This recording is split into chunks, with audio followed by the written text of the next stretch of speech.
Hey there, everybody. Welcome to the AAA episode number 337. I'm your sitting, drawing, smoking room host. The Noir Otter. That's me. Oh, shit. Look, it's just Drunkle sitting there by himself. That's not right.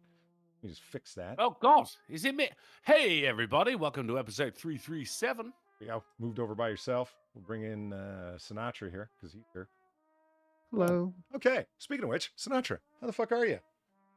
Oh, I am much better today, my friend. Much better. I can talk without having retard mouth, so that's mostly a plus. Really? Yeah, the procedure was pretty quick. I had to go out of pocket for it, which really, that stung. But yeah, no, it was good. I was in and out from first injection numbing till the tooth was out was probably 8 minutes. Really? Yeah, they were fast.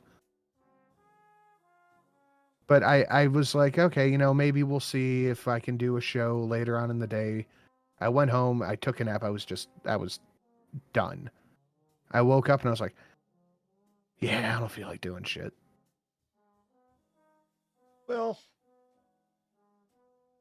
I'm the guy who went to sedation dentistry and then drove home. So, no. Yeah, I know, I drove home, but I was just like... Was it sedation?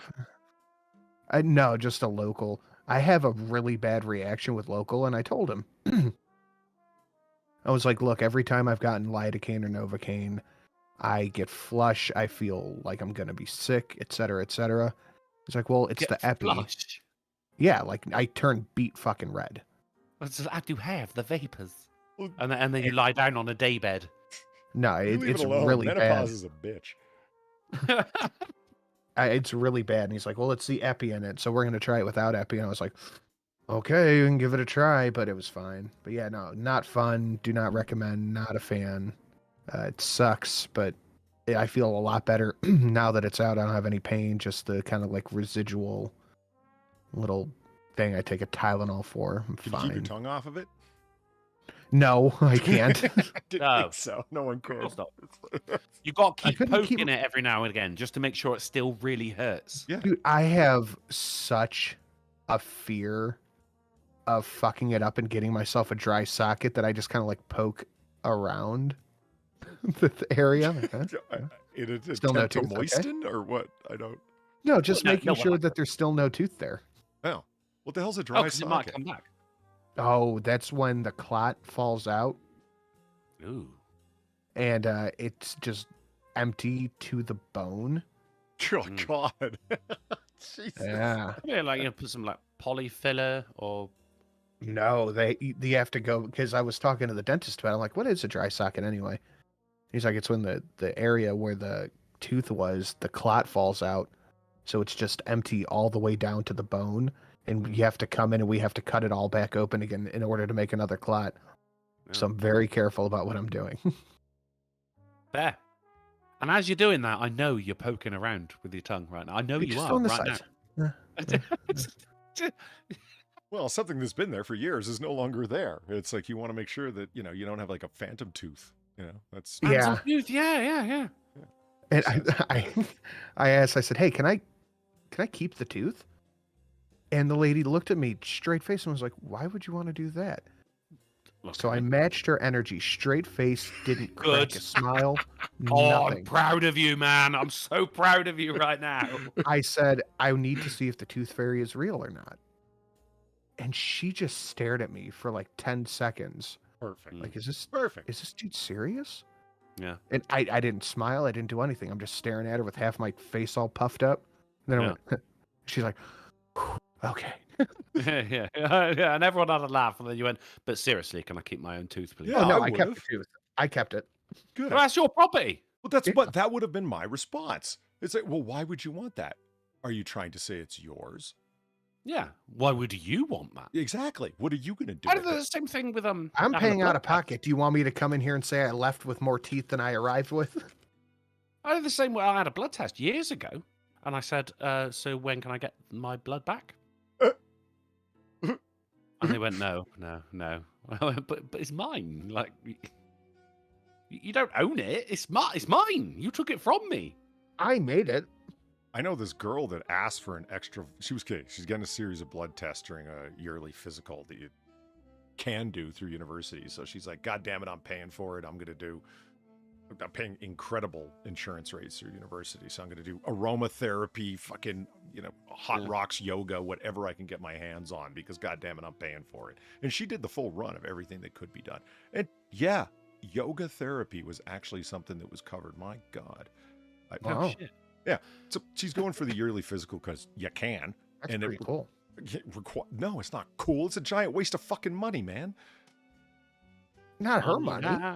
No, it is her money because we're all paying into it. And it's the student body board that decides, student government that decides what gets covered by that therapy or what gets covered by your insurance. And yes, transitioning treatment is covered, my God, because Of course. the whole list is very progressive of the things that are Because covered. college. Yeah, including flighty ass things like, I wasn't kidding when I said aromatherapy and yoga were part of it. And it's like, motherfucker, go on YouTube and learn how to do yoga. And it's like, well, it's not the same thing as bringing. Naked. Well, yeah. No, I need to go to a specific studio where they've got, potpourri in the air and some idiot in fucking $200 fucking stretch pants walking around telling me He's to from do Brazil. downward facing dog. Okay, you can do that at home, and you don't even need a mat because you got Instructors carpet. to poke your butt. Yeah.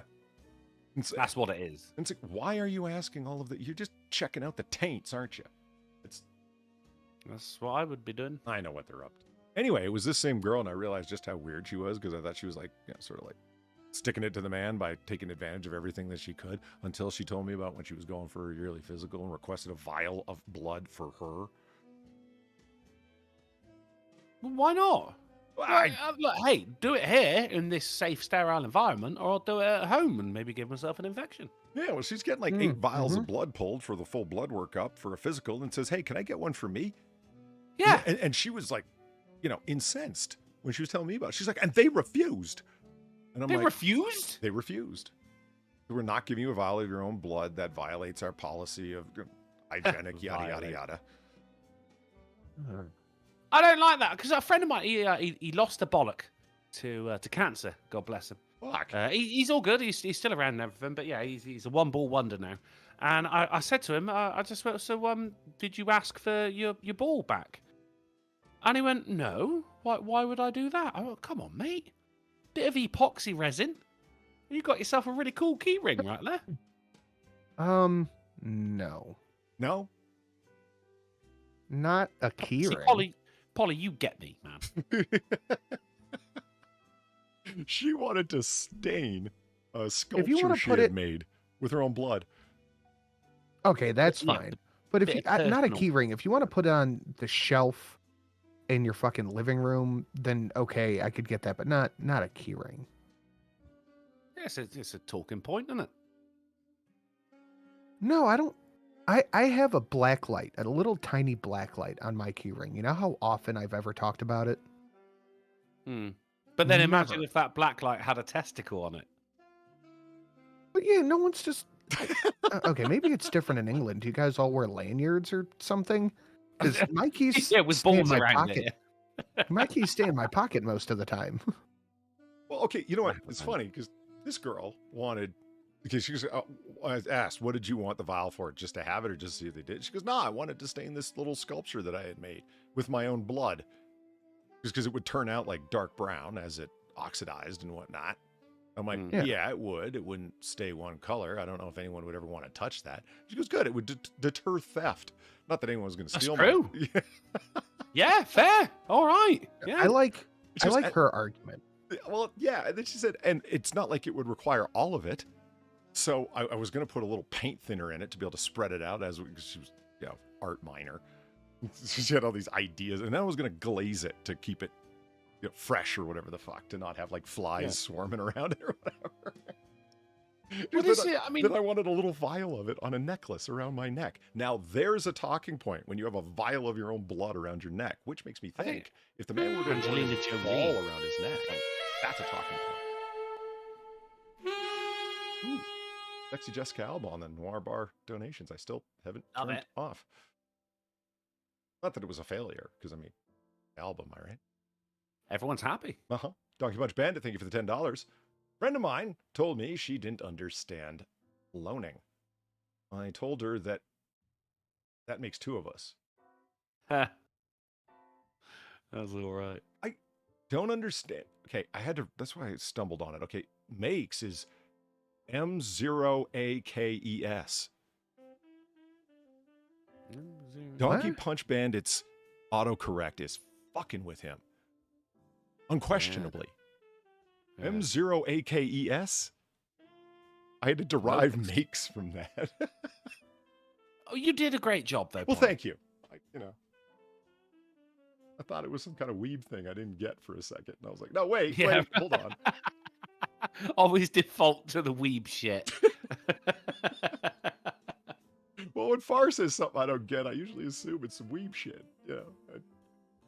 Hold on. It usually is, honestly. Yeah. Yeah, we have some weeb shit in the storylines today. We might have some Sora 24, Drunkle. Ooh. Oh, no way, because I checked on Monday and there was nothing that tickled my proverbial fancy. Well, speaking of Monday, I told Sinatra before you showed up, I've got this overriding fear that a good portion of the stories are going to be, yeah, we did this on Monday for that half hour you weren't there for it. So, yeah, Drunkle, don't be a son of a bitch. Just say, yeah, hey, Polly. Okay. And then, I'll know. And if you lie to me, I don't already trust you now. It's going to get worse if you lie. Don't trust me now. I've not done anything yet. You've already just said you don't trust. Haven't you, though? I'll tell you what What really could solve this is you actually turning up before the news starts. I think that would nip it in the bud. I'm sorry, who was late today? Who's late? Well, sorry, have we started on the news? Oh, I see. So we have a new standard. As long as somebody's here before the news, they're not in fact late. Is that right? Well, the thing that you're complaining about, yes. And I actually showed up before the stream even started. And you can say that you were waiting for you. You weren't, because as I fucking showed up, we started talking. You're going, oh, where's that fucking article? So you weren't even ready, Polly. I'm not ready right now. I'm still sorting articles, I'll have you know, sir. Give me that fucking Harry Otter bullshit. Son of a bitch. But look, I can tell you this much. And I was telling Sinatra about this while we were waiting for you, because it's true. Oh, bullshit. Fuck that. Sinatra backed me up, man. We were sitting around waiting. Yes. See? The silence of understanding. Oh, yeah. Shit. Well, understanding. That was a silence of suspicion. And it wasn't directed at you. It was directed at Sinatra. Going, you joined in on how him. much? How much did he give you? Nothing. I'm broke. You know that shit. I got $10 there. That's as much as I could give him, and I didn't even have it till Donkey Punch Bandit stepped up, for God's sake. So he promised you $10. Now, let me tell you a story, Drunkle, and you, of all people, should be able to appreciate this. Okay, so I'm having a browser problem. Fucking Chromium. I don't think my computer likes Chromium-based browsers. Anyway, a browser that I use for a number of things, including AAA, which is indeed Chromium-based, was fucking up on me. It was slow loading and all sorts of other stuff, and breaking a lot of sites. Everything would appear all kerfuckled and cattywampus. Kerfuckled, yeah. Yeah. And so... Cattywampus. Yeah, love that phrase. Southerners are I would argue that Southerners are as creative as the Japanese. Is this part of the story? No, it's a side tangent. Right. It's Wednesday. When do things ever run straightforwardly? Straightforwardly. Embrace the chaos. So. Will do. All right. Southerners have an endless creative, folksy amount of sayings. They're a great people. It's to the point. To the point. No, I was just finishing off that thread. Focus poly light is on right now. I ignore that light, sir. It's off to my left, so therefore There's 4 of them, to the right. Polly. There are 5 lights. There are 4 focus lights. That was a good reference. Well done. Okay, you like it. I did it for you. I appreciate that. Now, let's talk about something the audience might understand. Finish your story. I'm going to. This will be something the audience understands. It's like doing a stream with autism. Like if autism was a person. You don't understand autism at all, do you? Autism is too much focus on one thing. You're thinking ADHD, bro. My God, maybe I've got ADHD. Fuck. Holy fuck, scare the shit out of me. Doggy Punch Bandit, thank you for the $5. That donation is at 50% audio level. It is still loud. Still pretty loud. What did I gotta go back to the original Vegas file and see what the fuck I did. I just stick a silencer on it. There is a silencer on it. You didn't notice that? Really? Yeah. I don't know what a silencer is. A suppressor. There we go. Oh, did I mean suppressor? You did. I did. Okay, fair enough. Thank you much, man. Thank you for the $5. No idea what happened with that, but whatever. At least it didn't decide to fuck with the dono amount. Then we'd have a problem. Yeah. Yeah, if you donate $5 and end up charging $500, that wouldn't be good. No, not for you. It'd be great for you, Polly. But... Well, you know, how many times could you pull that shit before people just got sick of you and were like, fuck that, man. That guy set up some kind of scam to drain our accounts. Yeah, I think more and more as the show goes on, I'm pretty sure we're a money laundering stream. Them's are jokes, YouTube. For Christ's sake, those of course, are fucking of course they're jokes. Of course they're jokes. I'm a cleaner. I talk about laundering. Holy shit. I mean, I'm willing to go pretty far, but I won't even joke about that shit on a stream. Yeah, no felonies on streams. Fucking The only real winner is PayPal. I mean, I don't know who does your taxes over there, what the organization is called. His Majesty's Tax Revenue. It's called the government, mate. But what's your IRS board called? His Majesty's Look Up Your Asshole board? I mean, close. Yeah. Is it?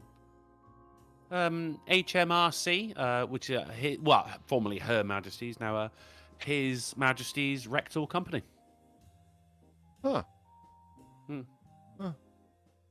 So anyway, the Chromium browser. I uninstalled and reinstalled it, but before doing so, I, of course, exported all of the settings and favorites that I had saved, including all of the folders. You know, a JSON file, right? You've done this, Drunkle. I guess not. Okay, so that's what happens anyway. And then I reinstalled the browser, and when I uploaded or re-imported all of the settings and favorites and whatnot, they were all fucked. I had lost a smattering of them here and there, including the favorites from today. So all of the stories that I put together Monday night had to be reconstructed by me as of about 2 hours ago when I discovered that, oh shit, that is missing as well. Yay. Yay. Yeah, no. Oh, Festonia. Festonia. I love it so very much. Okay. Festonia. Thank you for the 20 and sexiness. Naked. Ava Green. Oh, yeah. Yeah. That's priceless. In a bed, smoking, waiting for you. What more could you ask for, am I right? You? Me? Who? All of us? Correction, Polly doesn't have $10. Now he has at least 20 more. Sending some non-homo love Polly's way. Much appreciated. Also wishing there was a Kate Beckinsale. Keep up the good work, guys. Love the convo. See, that's what people show up here for. Is the camaraderie. And then Drunkle comes in and wrecks it. As he is one to do. Yeah. Sounds like you're wrecking it right now, mate. Crushing it, you mean? Crushing my dear little soul. Just making a note on Kate Beckinsale for later, for completely unrelated purposes, I swear. I'm not going to have a donation ready for next stream about it or anything. So yeah, today's show might be a little, well, a lot of Wednesday shows are misguided and misdirected and all over the place because I showed up merely, 20 minutes before the stream started, if even that. But today's going to be even worse, y'all. Just, embrace the chaos. I am fucking will be impressed if anyone notices. Fuck you, I am man. here for chaos. I'll have you. I'll somebody lime Drunkle. Bergam on his ass. Friday. I am going to go out and find a pile of rotten Bergamot photo. And that's going to be you. Not just Bergamots, but rotten ones. A pile of rotten... You're going to go out into the street looking for a pile of rotten bergamot to take a photo. Like, do you live in the middle class that you're surrounded by bergamot trees? He's looking for the mean streets of the interwebs, man. Yeah, I am going to go find it like on DuckDuckGo Images or Bing Images. Last resort, I'll go to Google Images. And yeah, I will find the rotten bergamot. And if I can't, I will buy some near sell before date limes and I'll let them rot and take a picture of them myself. I'll do what I got to do. Someone lives close to a Whole Foods. No, but I live close to a Safeway. Ah, we used to have those. My liquor store sells limes. So does mine. And it also Yeah, but sells he don't a want little limes. plastic He limes. wants middle class limes. He wants Yeah, bergamot. they're real limes. Really? Yeah, mine sells both. Yeah. It's got the... Yeah, none of that Jolly Rancher shit. Do you have those in the UK, Drunkle? The little plastic lemons and limes with the juice inside them? Yeah, we use, yes. Jif. Oh, actually, I think it turned to, no, I think it's still Jif. Yeah, someone will buy, generally you will buy one once a year for Pancake Day. That is a day that revolves around pancakes over here, Shrove Tuesday. And what does lemon juice have to do with that? Because you have lemon juice on the pancakes. Okay, See, Sinatra, are you the difference, weirded out right now? Because I'm weirded out. What? A little Because bit, yeah. You've got your American style pancakes, right? Uh-huh. But we don't use American style pancakes. They're cakes that you make in the pan, and you will have them lemon juice, sugar. It's a pretty banging breakfast stuff. Like, I like lemon juice so- with lots of things. Like a little spritz of lemon juice on your asparagus. Wonderful. Just brings it to life. Chef kiss.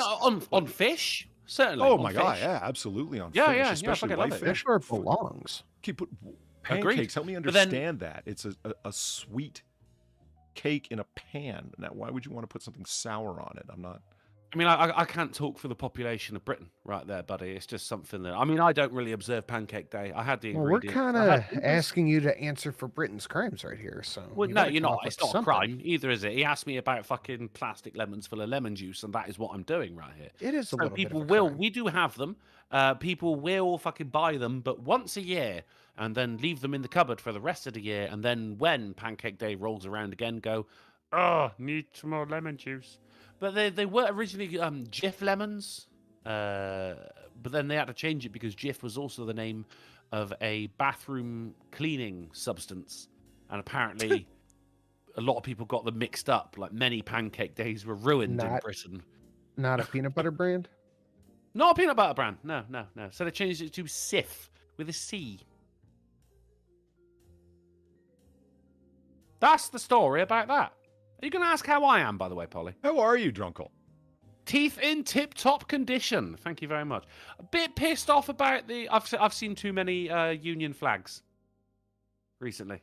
Union flags, Yes, like the Confederacy UK flag. flags. No, Union, like the what? I mean, it's a Union Jack, but only when flown at sea. If it's on land, it's a Union flag. I gotcha. Okay, all right. Learning And, things. So what's the I've- cause of this anti-patriotism? It's not anti-patriotism. It's just Sounds you like know, anti-patriotism. It's more like a saturation. Too much of a good thing right here. Like if, hey, who don't love Pancake Day? But if you have pancakes every day, you're like, do you know what? I just want waffles. And they'll go, it's just the same ingredients but cooked different. And you'll slam your hand on the kitchen counter and say, I want waffles, damn it. It's because the carnation of King Charles, old fucking Kingy Chuck Kingsley is happening this Sunday. So of course, all the high streets. Upon and around me, they love a bit of bunting. Do you guys? Bunting is just like very, very small flags I on know a what bit of rope. bunting is. Okay. You've got bunting as well. Okay, Of course right, we that's do. good. It's what John Wilkes Booth What? tripped on after he killed Lincoln and fell to the stage. Yeah, Seriously, I thought actually, so. that's, Yeah, that's John what he Wilkes caught his Booth, yeah. ankle on. Was it really? It's the only reason I know what bunting is. It's like That's John actually an Wilkes. interesting bit of history. Yeah, That it's is. like John really Wilkes cool. Booth tripped on bunting, and I was like, "What the fuck is that?" I looked it up, and I'm like, "Oh, now I know." And years later, see. there you go. Bunting almost saved America. Almost saved America. Well, he had shot him before, so it just John Wilkes Booth was the assassination of Abraham Lincoln, wasn't it? yeah, 'twas. Okay, yeah. Twas. Oh, yeah. Betwixt acts. Yeah, just a lot of... There's too many flags around. I'm getting flag fatigue. It's nice. During the World Cup and everything, people hang them out their window and shit like that. You got a nice St. George's Cross. Who don't love to see it? But it's just too much. And it's only Wednesday. The Carnation's on Saturday. I don't see the problem. But they're just everywhere. Well, the 4th of July's coming up, and there's fucking stars and stripes everywhere, and I'm like, fuck yeah. What's your problem? Well, but you're used to it. It happens every year. Where Carnation, it hasn't even happened in my lifetime. We had the Jubilee the other day, the old Platty Jubes. There was flags around for that, and I got flag fatigue for that one as well. It's just too many flags. Look, either be proud and hang them up all fucking year round, or don't do it at all. Don't be a fucking fair weather patriot. If you love this fucking country, then fly that flag up high. I don't understand. Don't just do it for the weekend. A time of particular patriotism and whatnot, people wouldn't put up more flags. I still don't see the problem. We say more flags, but flag flying isn't really a huge thing here. Yeah, you guys aren't a very patriotic country, I've noticed. Well, no, it's not patriotic. I mean, if you want to measure how patriotic someone is by the amount of flags they have in the house, then, well, you're going to have to go swimming there, Jack. But I'm just look, if you want... I just made that up. Does that sound right? I don't understand. I'm pocketing that. I'm gonna run with it. Well, you're just gonna have to go swimming there, Jack. Yeah, exactly. I'm gonna and look away as if I said something that makes sense. You know. That happened just right there and then. I don't know why I said it, but I did. Yeah, and then someone will ask me about it, and I'll say, "Yeah, go swimming, Jack. Ask your Uncle Frank what." Come on, get out more often. And then you want to get some lemon juice inside a tiny plastic lemon at this time of year? Well, you're just gonna have to keep swimming, Jack. It's all in the delivery, Drunkle. It really is. I think so. That's how I convinced people originally of the, the lion is the king of the jungle, but the hyena laughs last. You gotta deliver it well. And people That's are like, the Rolls Royce of made up sayings, that is, man. Have you used it yet? It's like, alcohol, liquor, booze. Don't be a fair weather fan, Like, it's easy to sing when you're winning, but, like, if you're going to fly your flag, you got to have your flag up during all the fucking shit stuff, the tough times. As well, don't just fucking come out and celebrate England for the weekend or the UK for the weekend. I'd say the tough times are the best time to fly the flag, personally. Well, that is Agreed. when that's when we see who the real patriots are, and it ain't me. Go Silly Librarian, thank you for the $3. Lemon and lavender pancakes. They'll change your life. Don't like lavender. I don't know if I want flowers on my pancakes. No. No, I get it. Lavender. Well, you need flour in your pancake, don't you? It's an ingredient. Ooh. I don't like lavender. Don't like the smell. Like the colour. I associate it with bathrooms personally. Every time I walk into a girl's bathroom, it's just there's always some Yeah. lavender scent somewhere. Don't like it. I hunted it down last time. It was coming from the guest soaps in my mom's house. Yeah, she has guest soaps. Yeah, it's the bathroom that's on the main floor. That's like that. There's no. How close is the Whole Foods is this house? There's no bathtub in it. There's no shower. It's what do they call it? A half bath. Alcohol, liquor, booze. It's just the toilet, a towel rack, and a sink. A wet room. Yeah, I guess. Yeah. Right. And it's the guest bathroom, I guess is called because it's off the. I don't know what you call it, living room or whatever. Anyway. We would call it living room, yeah. Because you say a lounge den, maybe? Rumpus room, that sort of thing.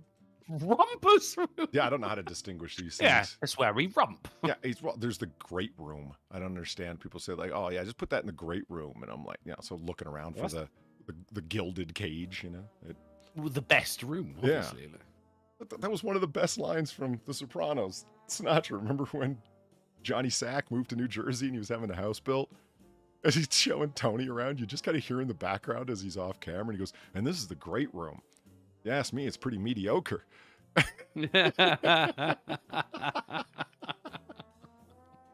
You new Jersey asshole. Okay, so anyway, next 6 minutes, thank you for the 242. Hey, Drunkle and Snoot. High fives, guys. Hey, Polly. What do you call a sleepy magic horse? A yawnicom. How do you write women so well? I think of a man And I take away reason and accountability. Instant regret. And next 6 minutes finishes off with the lol. Hit me up in DMs anyway, man. All right, I will. Crossfire 4891. Thank you for the $2. Evening, my good Pollyword. Good evening to you, Pollyword. Seriously, how goes the week, Polly? Any news on your first game stream, YouTube, Twitch, or otherwise? Got some more game suggestions if you would like. I'm leaning really into the side scrolling or up scrolling platformers. What do you call it when they scroll in every direction? Platformer? I guess. Yeah, I don't know. We can go up, down, left, right, diagonal, wherever the platforms lead you. Yeah. Okay, look, I'm sorry, Bloodborne AAAers, AAA gamers. I'm working my way up to the 3D worlds. Working his way up and making his way downtown. Yeah. And Crossfire 4891, thank you for the tree fitty, explaining how to properly write women in fiction. The old Star Wars games, anything Dark Forces or Jedi Knight are the way to go. Also, if you can acquire a joystick, any and all Starfighter simulators from before Disney Star Wars, where it's at. I mean, what you want here, Polly, is Knights of the Old Republic. Yeah, I've heard that's pretty good. For science fiction, science Fucking fantasy, I'm excellent. really focusing in on that old Bridge Commander Star Trek game. You know Oh my God! you know what I'm Oh, talking about? dude, look. Yes, I do. Look, because the thing is, that's you need Oculus for that. That's VR. Oh, is it really? Yeah, but Polly, mate, look, if you get a VR headset and you get that game, I will get a VR headset and I will get that game just so I can play it with you. I have a VR headset. There has to be a non-version. Oh, brilliant! 'cause Hand it over. I was watching. I was watching. I'll take that. Thank you very much. Razor Fist play it from like 3-4 weeks ago on his Razor Fist Arcade series, and he was not VR headsetting it, though. Thinking about the game, yeah, it could easily be adaptable for that. This is an old school game, like a late 90s game. Are we talking about the same one? No. It was made for VR. It's got to be what, fucking 3, maybe 4 years old now. If Okay, that. then I might have misnamed it then. All right, because I've recommended this game to you before. Okay. This is where you got one person on tactical, one person on pilot. I guess Ahura's somewhere. Darth And one Mando, person's a open cap- world. That's the kind of thing I'm talking about. But like you are on you're on the bridge and the captain is you got all your little stats on your little fucking gay little chair, and you're dishing out the orders to people and everything because they've only got limited things. Like, it's a proper teamwork game. And I've seen some brilliant videos of it where, of course, people are taking the piss. But my favorite ones are the ones where they actually role play properly. Like, I captain. Fuck it. Instead of going like, yeah, all right, mate, I'll do that, and the captain's being a bit flippant with his orders. I like the ones where they're taking it fucking seriously. That's what I do. I love a joke, Polly. We know all about me. Oh yeah.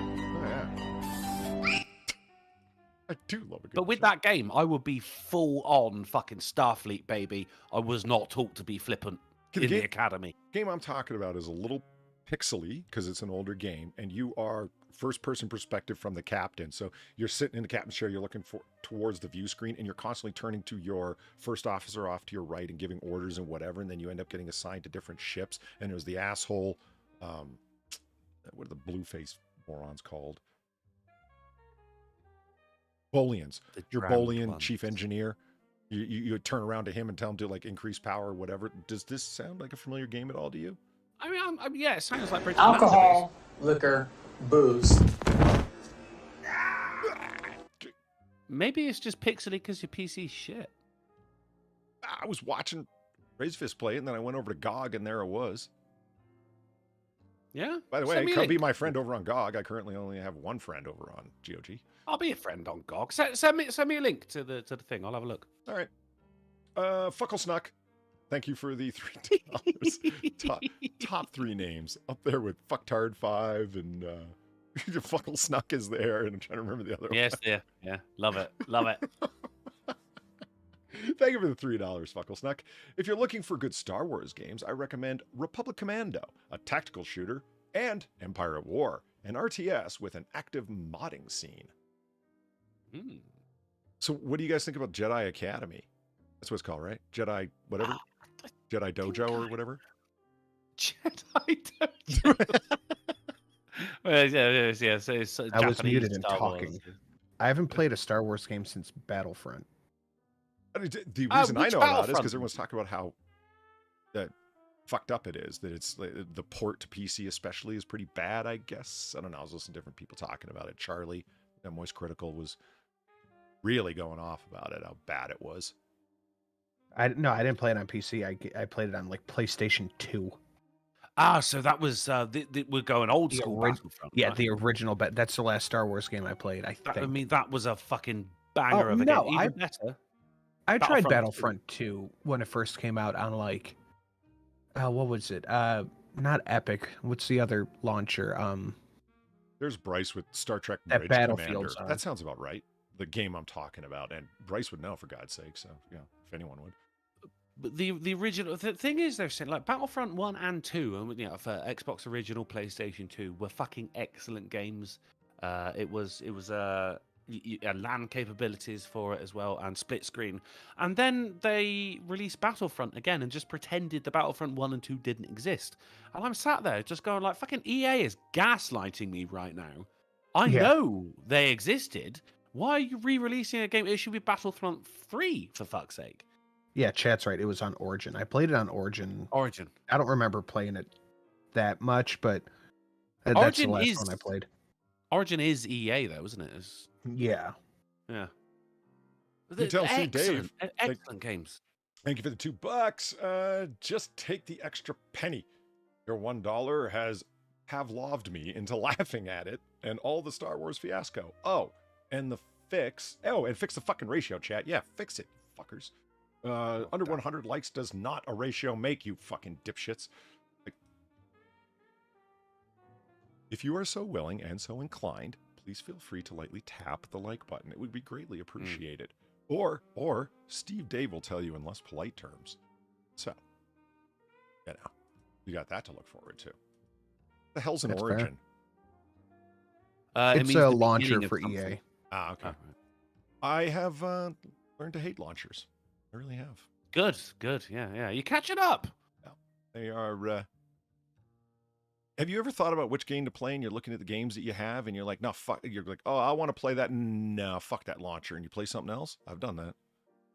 I haven't well- had time to sit down and play a game in weeks, Really? but I did just start kind of futzing around with Minecraft the other day, and that's just a game I can always return to and play for like a half hour at a time. But I'm a big fan of Kerbal Space Program. Unfortunately, they've decided to have their own launcher as well, which is just dull. But I mean, I'm with you, Sin. There, like sometimes I'm just incredibly, especially on the days off. You know, well, that is non-AAA days. I'm here. I'm so fucking tired. I'm gonna have a couple of drinks. I'm gonna properly fucking smash Kerbal Space Program.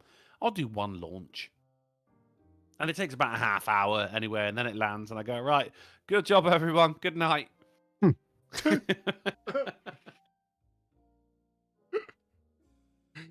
oh fuck. I want to something out here. Oh, Okay. I guess I should share. Before we get You started, can. yeah, I Yeah. could have. I mean, what was many would argue, me being among them, that we have already started. I mean, we did start. Yeah, we are Yeah. past the point. Like, semantically speaking here.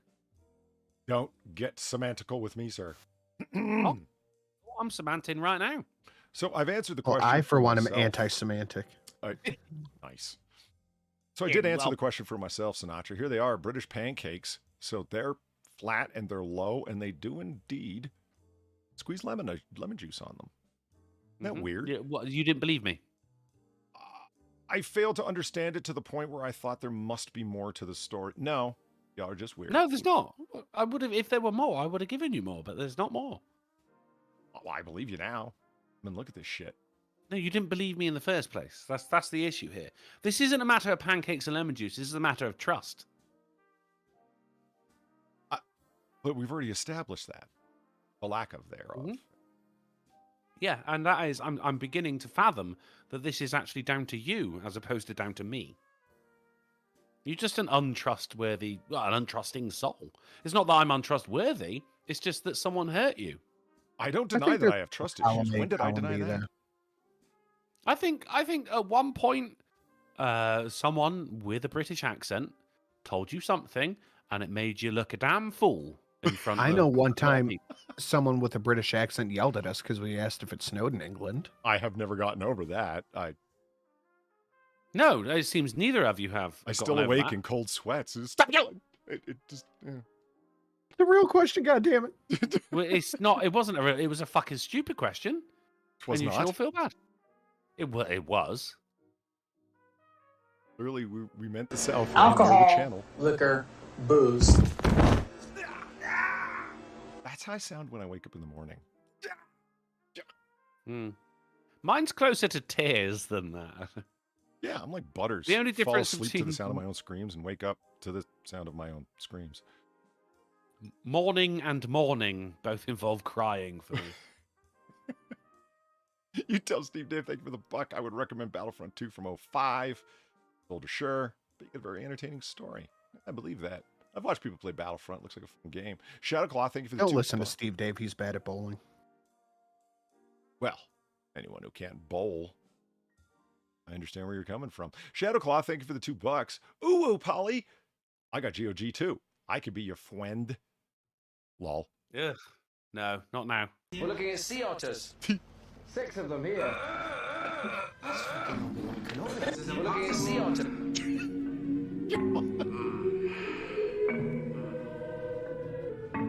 Don't do that. Don't do that. I am wearing my Star Trek T-shirt, and I will take it off. Which is that was You have ruined. that was a that entire wonderful franchise. overlap. That's fucking Obi-Wan Yeah, that Kenobi. was pretty good. Like it made us. That was pretty good. Was that I need- wonderful for you? I Was need that- to see. I need to see your Megyn Kelly and my new donation overlap at some point today. Oh man, that's just. I got. Cinna for God, sorry. I was. No, I was going to talk about donations. Go ahead. Cinna for $6.99. Hi lads. Also, that's a crepe. That is a crepe. I didn't even Hey. realize that. Gamer Valine, thank you for the $8.25. So British pancakes are crepes with less flavor. Does Drunkle need a shoulder You're rub now? joking. No, she's not joking, and she's absolutely right, bro. We've got those. They're called crepes, and they're French. We have And they're crepes as well. delicious. We just don't allow. Crepes tend to be a lot wider than that. This is a quite a small thing. It's a Polly, cake made in a pan. Polly, what is your Megyn Kelly at?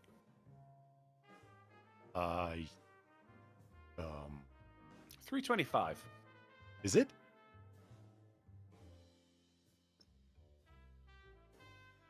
I don't trust Drunkle. Is he being serious? I don't trust him either. Trust me. He doesn't. No one here trust me. Anyway, if we can see Polly's 325 and my 525 back to back, that will make for a good intro to the news, I think. I've got a second Megyn Kelly coming down the pipe. It'll be ready for Friday, and it's gonna be fun. Fun.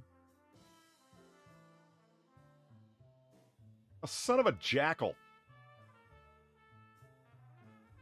You know, I'm looking through, and it's like Get Out Hippie. There's one shot plus 3 shots. There's 1 shot, 2 shot. There's a classic. The Fairy Fall.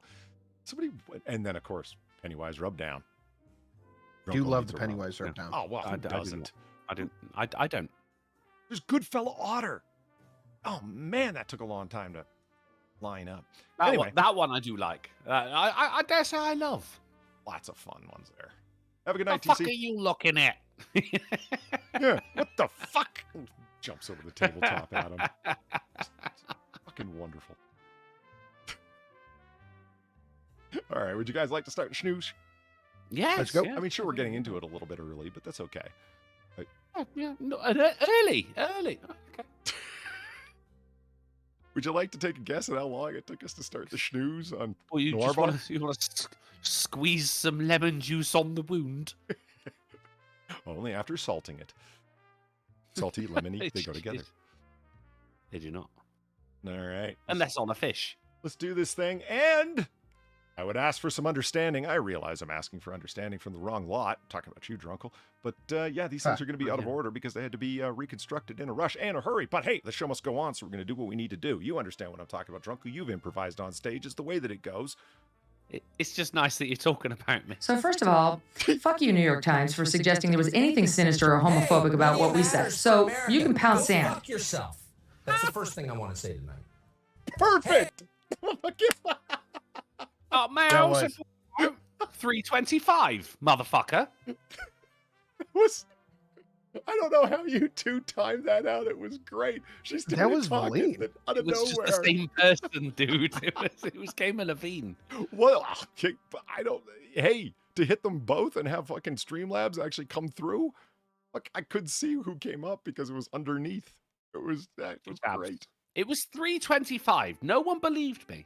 No one ever believed you. believes me. You didn't. You're right. You it's pulled true. a tape. Garen Valine, thank you for the 325. As I, didn't believe Drunkle, but No. fine. I'll do everything.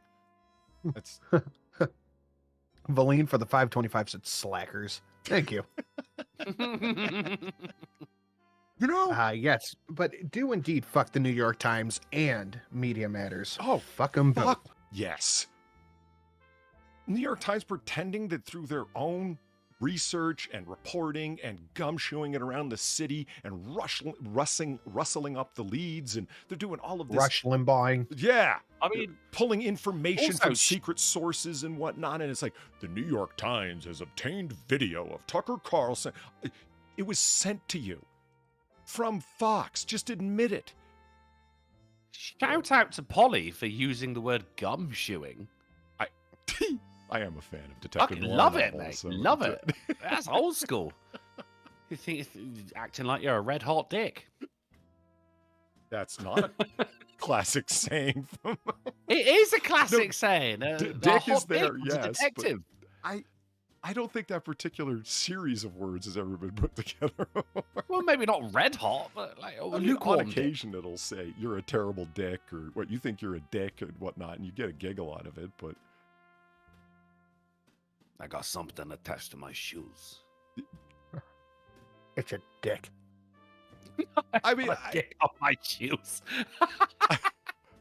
it isn't like the classic line from, I believe it's the Redheaded League, from the Home Story, and words. Conan Doyle. Huh? Yeah, and words meant different things back in the day, or have become associated with different things. Unfortunately, Dr. Watson was described as he stood erect and ejaculated. I think Conan Doyle knew what he was doing. You think so? You just put I some thi- I- tawdry yeah. stuff in for the hell of it. Yeah, definitely, yeah. Well, I think he was just at a pub one day and so what, oi, Arthur, Artie, as he was known. But you can't get away with this. And he went, you fucking sit back, mate. Strap onto your butts and check out tomorrow's edition. well, he did partake of his own medications as he was an eye surgeon, so he did. Yeah, but don't we all? If you were a doctor, would be writing your own scripts. That's why I'm not a doctor anymore. That's why Oh. Sinatra is a doctor.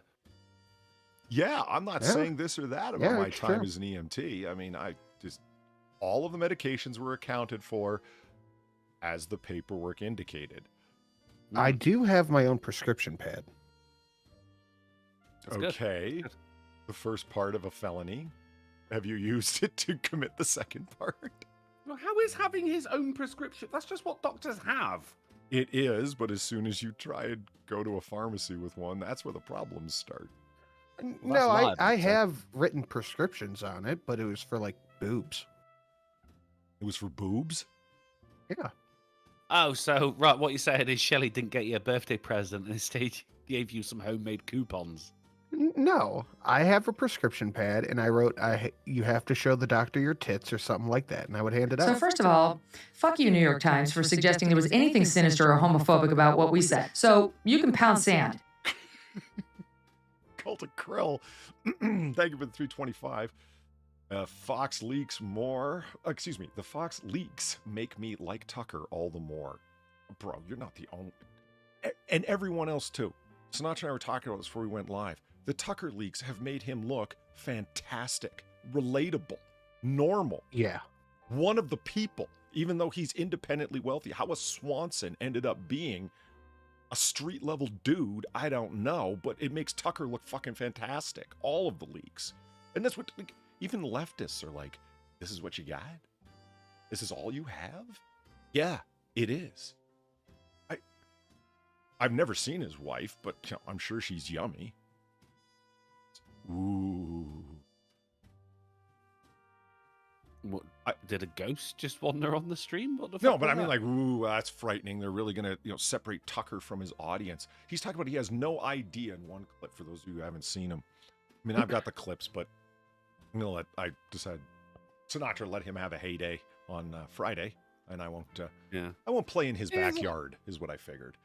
Republican men tend to have very hot wives, though, don't they? Like, there's. Well, yeah. I mean, it wasn't a bad guess on Tucker's part, honestly. But in another one of the clips, he's talking about, I don't know how I look. I have no ability whatsoever to gauge my physical Hey, attractiveness. media matters for America. Go fuck yourself. That's the first thing I want to say tonight. And he says, I guess I should ask the postmenopausal members of my audience. Yeah. So what? He's talking about women that are past menopause. I'll ask them whether or not I look good. They should be able to give me an honest answer. Yeah, and? Yeah. What's the fucking problem? This is as close as they could find to Tucker insulting his audience. Well done. Yeah. Fucking jackasses. That's what they were. That's all they were looking for. Some up deep, and they found that. Well, you can keep swimming, Jack. And they can keep swimming to the point where Media Matters themselves post the fucking link of him saying, fuck you, Media Matters. Yeah, Tucker didn't have any idea what would be done with these fucking off-air clips, did he? None at all. Calls out the exact fucking outlet that Fox News ends up leaking to. Good God. Steve Dave, because I can't get one over on Cult on Fry Power Hour or AAA. Ha ha. Love you, Whale Gang. Well, thank you, Steve Dave. So here we are. Let's get started with some schnoosh. Oh yeah, Okay. One last thing I wanted to say. We had been streaming for fucking 5 hours, and Farr says, how do we wrap it up there? And I'm like, oh yeah, I guess we can when I looked at the time. Sure. Valine comes in and calls us slackers. So I wouldn't take it too seriously when Valine calls you a slacker. She's got really high standards. Think about it.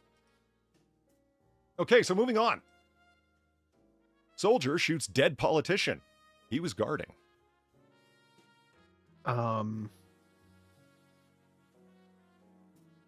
Okay. Wait, was the politician dead, or did he shoot him dead? Thank you. He shot him dead, and the BBC, from the country that invented the English language, wrote it in such a way where we all assumed he shot a dead man. Well Yeah, done. that's what I thought. Yeah. Oh, Steve Dave, sorry. It says I can't not get one over on Cult. Well, thank you. So his own bodyguard did indeed shoot him. Mm. But before he dead? was dead. I mean, I can think of about 4 ways off the top of my head to say that differently and just as concisely. I mean, murder would be a good one. Yeah. Murder by gunfire for politician by bodyguard. What? Soldier shoots formerly alive politician. He unalives politician he was guarding. Don't give me any of that. Former bodyguard. Former. Well, he's a former bodyguard and he's formerly alive himself because he shot himself dead afterwards. Oh, Formerly shit, alive, really? former bodyguard. Shoots former employer. That's a good question by Advocatus. Is this a pigeon article? You might think so with the use of language there, but quick question. Where do you think this government minister, excuse me, Uganda. Right, what was he the minister for? Military. Good guess. Good guess. Uganda, right? But Food. food, not a bad guess either because they're, got problems getting that. So, need a minister of plenty. Little 84 reference for those who Whoa. No, he was the Minister for Labor and Gender, Oh, as one Oh, might this- expect. of course, yeah. Those two things go together. Like cheese and wine. It's not clear whether there had been an argument between the two men.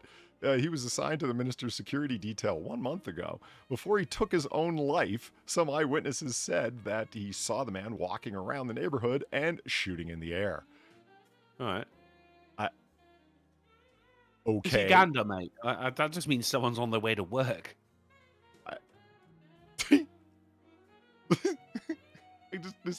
What a place. What a I'll be right back. place. He says he's going to be right back? Yeah. Oh, okay. You just got to go Yeah, off sorry. and assassinate a minister for gender and labor real quick. Yeah, its initial reports suggest a number of other people may have been injured, and videos on social media showed locals gathering at the scene in shock. Why is it like initial reports and so on? Initial reports are based entirely on social media postings because the government there isn't really talking and they have no official statements. It's shocking. Shocking. Mm. I mean, they haven't even developed Uganda, the art yeah. of spin yet. I mean, I'm formerly of Uganda. When I first started on YouTube, it said country of residence, and I went for UK, but I somehow I missed it and hit Uganda, and I didn't realize for about a year. Apparently, I was based in Uganda. So of course, I am a Muslim transgender Ugandan, and I feel as though I'm allowed to make jokes about this, Polly. But when you do it, it's racist. Yeah. Now, I don't know, ladies in the audience, don't you feel comfortable knowing that this guy was looking out for women's labor rights in Uganda? Yeah. Like, course. this is the guy that you've got as the gender minister? And it's like, well, women are not allowed to serve in government. Oh. Gotcha. Yeah. If it makes you feel better, Drunkle, your guess was partially correct in that he was formerly the Minister for Military Affairs. Funny how? How am I funny? Yeah. I'm funny how? I mean funny like I'm a clown, I amuse you? What the fuck are you looking at? What the fuck?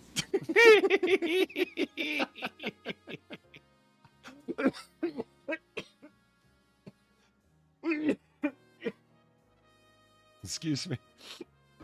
Carefully, thank you for the 1350. Listen here, you little shit.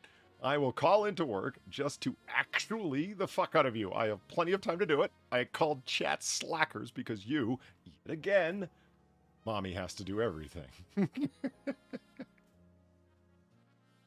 Don't call yourself mummy, Levine. Don't awaken something in me. Are you admitting past trauma?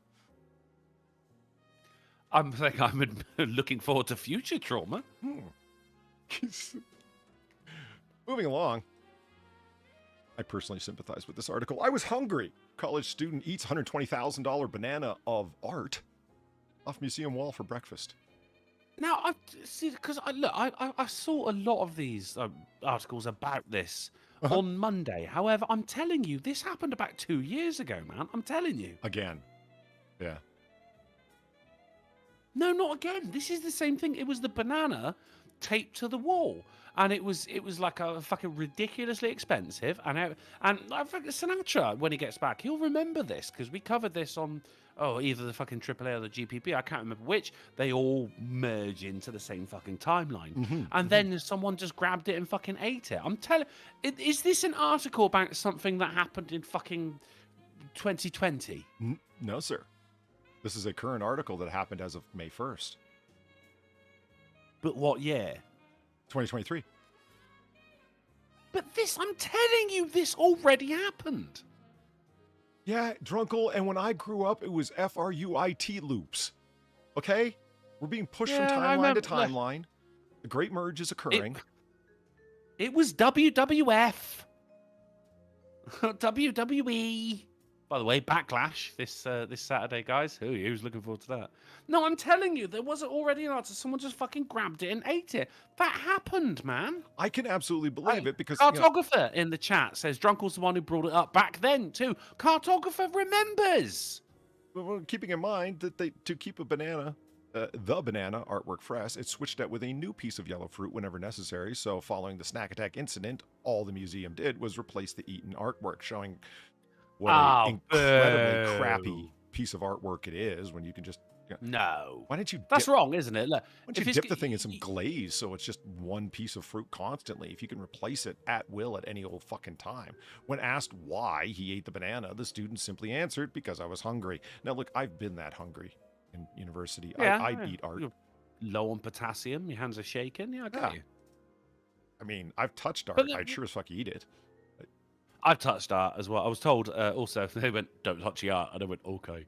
And then I touched the art again. But wouldn't it be more artistic if, like, the banana was left to rot? Instead of replacing the banana when the banana served its purpose, like some kind of cheap fruit-based slut? I don't understand why. Like, if you're pasting fresh fruit to the wall constantly, and there are hungry university students going through, yeah, it's going to happen more than once. What I think happened is this simply happened more than once. Like Pop-Tart says, it happened and happened again. Yeah. I just don't understand how an artist has food to waste. Well, because they were using their, art funding from the government and taxpayer dollars to buy the duct tape and banana. Yeah. Yeah. Keeping in mind that my favorite part of the article is that after eating with the absconded fruit, he then taped the peel back to the wall. Now, if you ask me, he shouldn't have said, I'm hungry. He should have said, it was art. Of course, yeah, yeah. And by consuming the art, I was symbolizing how the perceiver of the art becomes the receptacle for the meaning contained within it. I think then as well, you probably got something, although this says a lot about poverty. Yeah, you can go in any bullshit direction with it because, modern art is just that that stupid. stupid. Yeah. Yeah. I was symbolizing the evils of capitalism. I was symbolizing the horrors of food lines in communist society. You can go any direction you fucking want because modern art is bullshit. Yeah. Either way, there'll still be people who go, oh, very good. Yeah. Yeah, it was performance art. I turned physical art into performance art. It was an agreed to collab. Peppermint flavored heroin. Banana flavored heroin. Kimberly, thank you for the 375. This would be perfect for Polly's hands-on history segment. A delicious segment, if I may.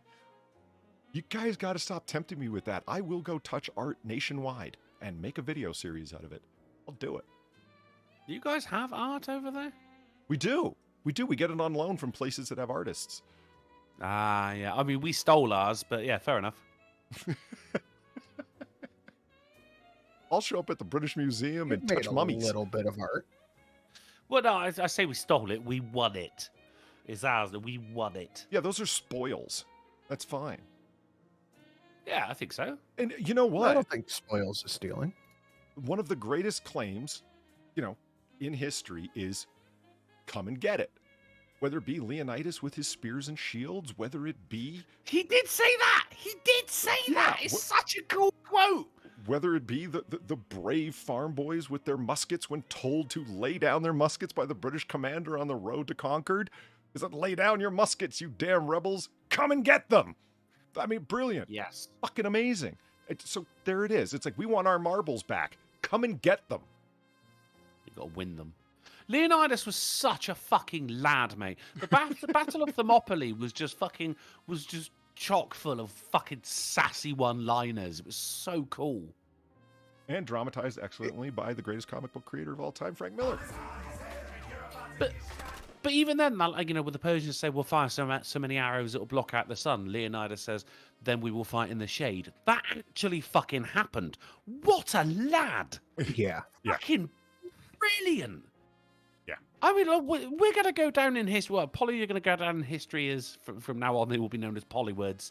Sinatra, you're just going to go down, and I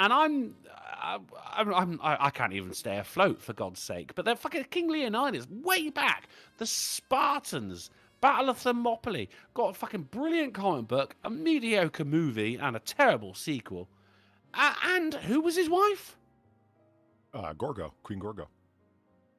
No, who played his wife? Oh my God, Lena Headey. Whew. Well, I think 300... Immortalized in tits. Fucking brilliant.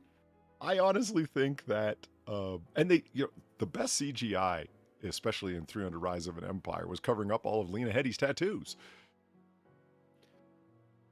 So there's just too much underwear. Steve Dave threw $1. Okay. Thank you very much, Steve Dave. He said, but is it the same piece of duct tape? If so, is there several rolled up pieces of tape in the underside of that tape to keep it taped to the wall? What about the drywall? These are the important questions, Steve Dave. Alas, we will never know. I'm willing to think that some, art destroyer, possibly somebody from like End to Oil or whatever that group of fools is called. Just Stop Oil. Just Stop Oil. Because you couldn't glue yourself to it. So maybe they just ran up and mashed it, like just pounded the wall and just squirt. Yeah. Wouldn't the banana have been rotted by now? They replace it. Yeah, you really? wouldn't have What? that. Yeah, they replace it when necessary. Seriously, 300 Rise of an Empire. Themistocles, give it a second chance. Watch it as an independent movie. Don't think about the first one. Watch it as like a standalone. Man, it's like, I would honestly say, what's the problem? Like, does it bear up to the original?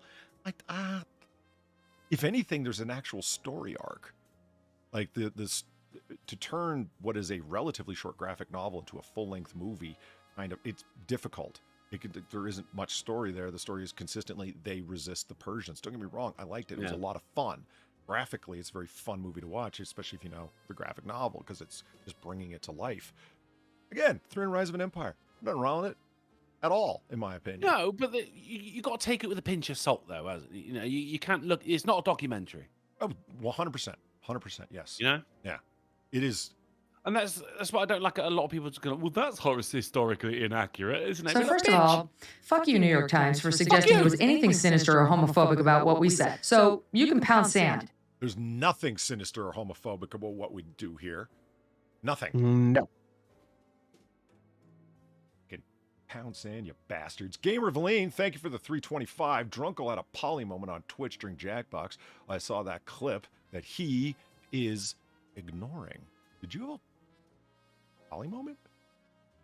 I didn't know. We were playing Jackbox and, there was a Sinatra word and a poly word said in the same round, of which all I could do was not read out the answers. I described my theory on the poly word to Flatty and Far, and it took me about, 3-4 minutes to explain my entire approach to that particular word. And at the end of it, they said, it's not that you're wrong, but I'm just surprised you thought about this so much. And I don't know. If we weren't on YouTube, I'd explain the theory right now, but it required me to say the poly word repeatedly, as well as the Sinatra word, honestly. Yeah. I mean, if we weren't on YouTube and you started explaining that, I would just leave the room. You just don't want to be associated with it? No, I don't think it needs justifying. Oh, it's not justifying. It's trying to put it in its contextual place. It's like, No, why this word, and where does it fall on the forbidden words spectrum, if you will? Why does it fall so in the middle? It's halfway between cocksucker and an N-bomb, and I don't quite understand why. Well, it's not halfway through, is it? Because you just said the word cocksucker, but then you also said N-bomb, so it's not halfway through. Think about it. We have to say poly word, we have to say Sinatra word, and we have to say N-bomb. But then we can say cocksucker, moron, retard. N-bomb is the Sinatra word. No. That's the Drunkle word. The N-bomb. There is no Drunkle word. N-bomb, but the Sinatra word is, has to do with our Go on, Japanese say friends. it, you coward. Oh, yeah, right. That's to do with our Japanese friends, remember? The donation came up with brittle bones, remember? He don't remember. Brittle bones, that goes way back, doesn't it? Yeah. Anyway. Crippling bonitis. Let's move along. I only regret. Okay, you ever come across those stories where you're like, this isn't the story that I came here for? Where's the rest of the story? And then you continue to look and you don't find the story? Well, this is a perfect example. This is just me lamenting. Police chase cement truck into neighborhood, then a shooting. And it's like, okay, you have my attention. Look how short the story is. That's it. They were involved in what they actually call in multiple stories a high-speed chase with a full-on cement mixer truck. There it is, after it's crashed and stopped. And apparently, there's very little reporting on this. The police engaged in gunfire with the occupant of the cement mixer truck. And that's it. Like, Okay, not with the truck.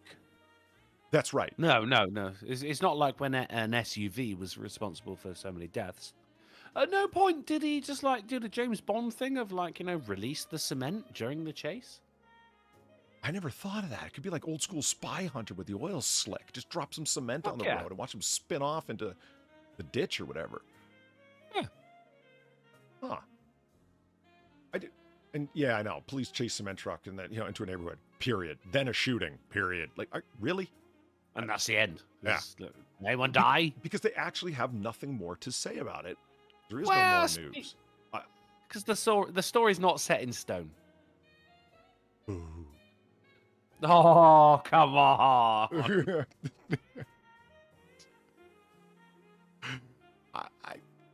I mean, look how many cops showed up. Why did this one cop car lift their fucking hood? I don't understand.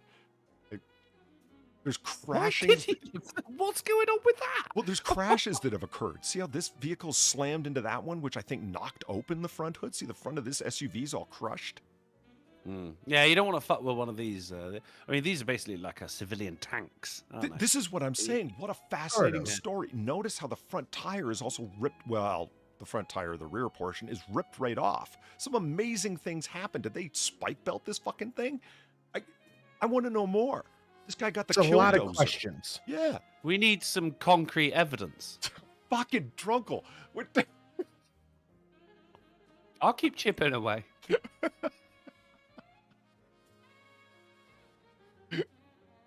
So anyway, this is my story about the disappoint I have in this. I want to know more. And nothing. Hey. Nothing. I chase a guy down who had a killdozer cement mixer and ended up blasting at him. Multiple police vehicles are wrecked. They don't even mention the wreckage of the police vehicles in any of the stories I looked up about it, but we can clearly see they are. What the fuck? And who was shooting at who? For what? And it's the other part is it's We're unclear. just not supposed to know, apparently. Some stories say it was only the police officers that were shooting, and other people say no, they were spurned to fire because the occupant was the one firing. And it's like, are they saying that because the cops just like started blasting on this guy because he caused them to wreck their little vehicles, or I don't know. I mean, that's got to be why the hood of that police car is like, I suppose they're trying to pit maneuver this shit, but you can't, man. These things are no, you solid can't as a pit rock. for that. I'd love to see that. A little cop SUV try and pit maneuver this car and ends up spinning off himself. That would be legendary. I'd make a donation out of it. I mean, that would be up there with the electric car that explodes and ends up taking the guy out. I forget what I called that donation. Electric car radical disassembly or whatever. Something like that, yeah. The fender that bounces off the wall and takes out the poor bystander. Classic. Moving along. Classic. Students are playing a dangerous Where are we, game, John according to boy? police. If I had to guess, I'd say communist China. Are we gonna die here? Darn fucking tootin'. It's Festonia for 5. He says, Drunkle, the pun master. Well done, sir. Thank you, Festonia. I'll tell you what, it was after concrete evidence. I honestly considered just putting my Streamlabs link in the chat right there. Oh, no. It left me stoned. But you got it. Thank you, Festonia. Thank you very much. Oh, sorry, I missed that. What did you say? I'm sorry. They left me stone-faced. Fair enough. Fair enough. I respect it, sir. Okay, what is the dangerous game that students are playing, you might ask?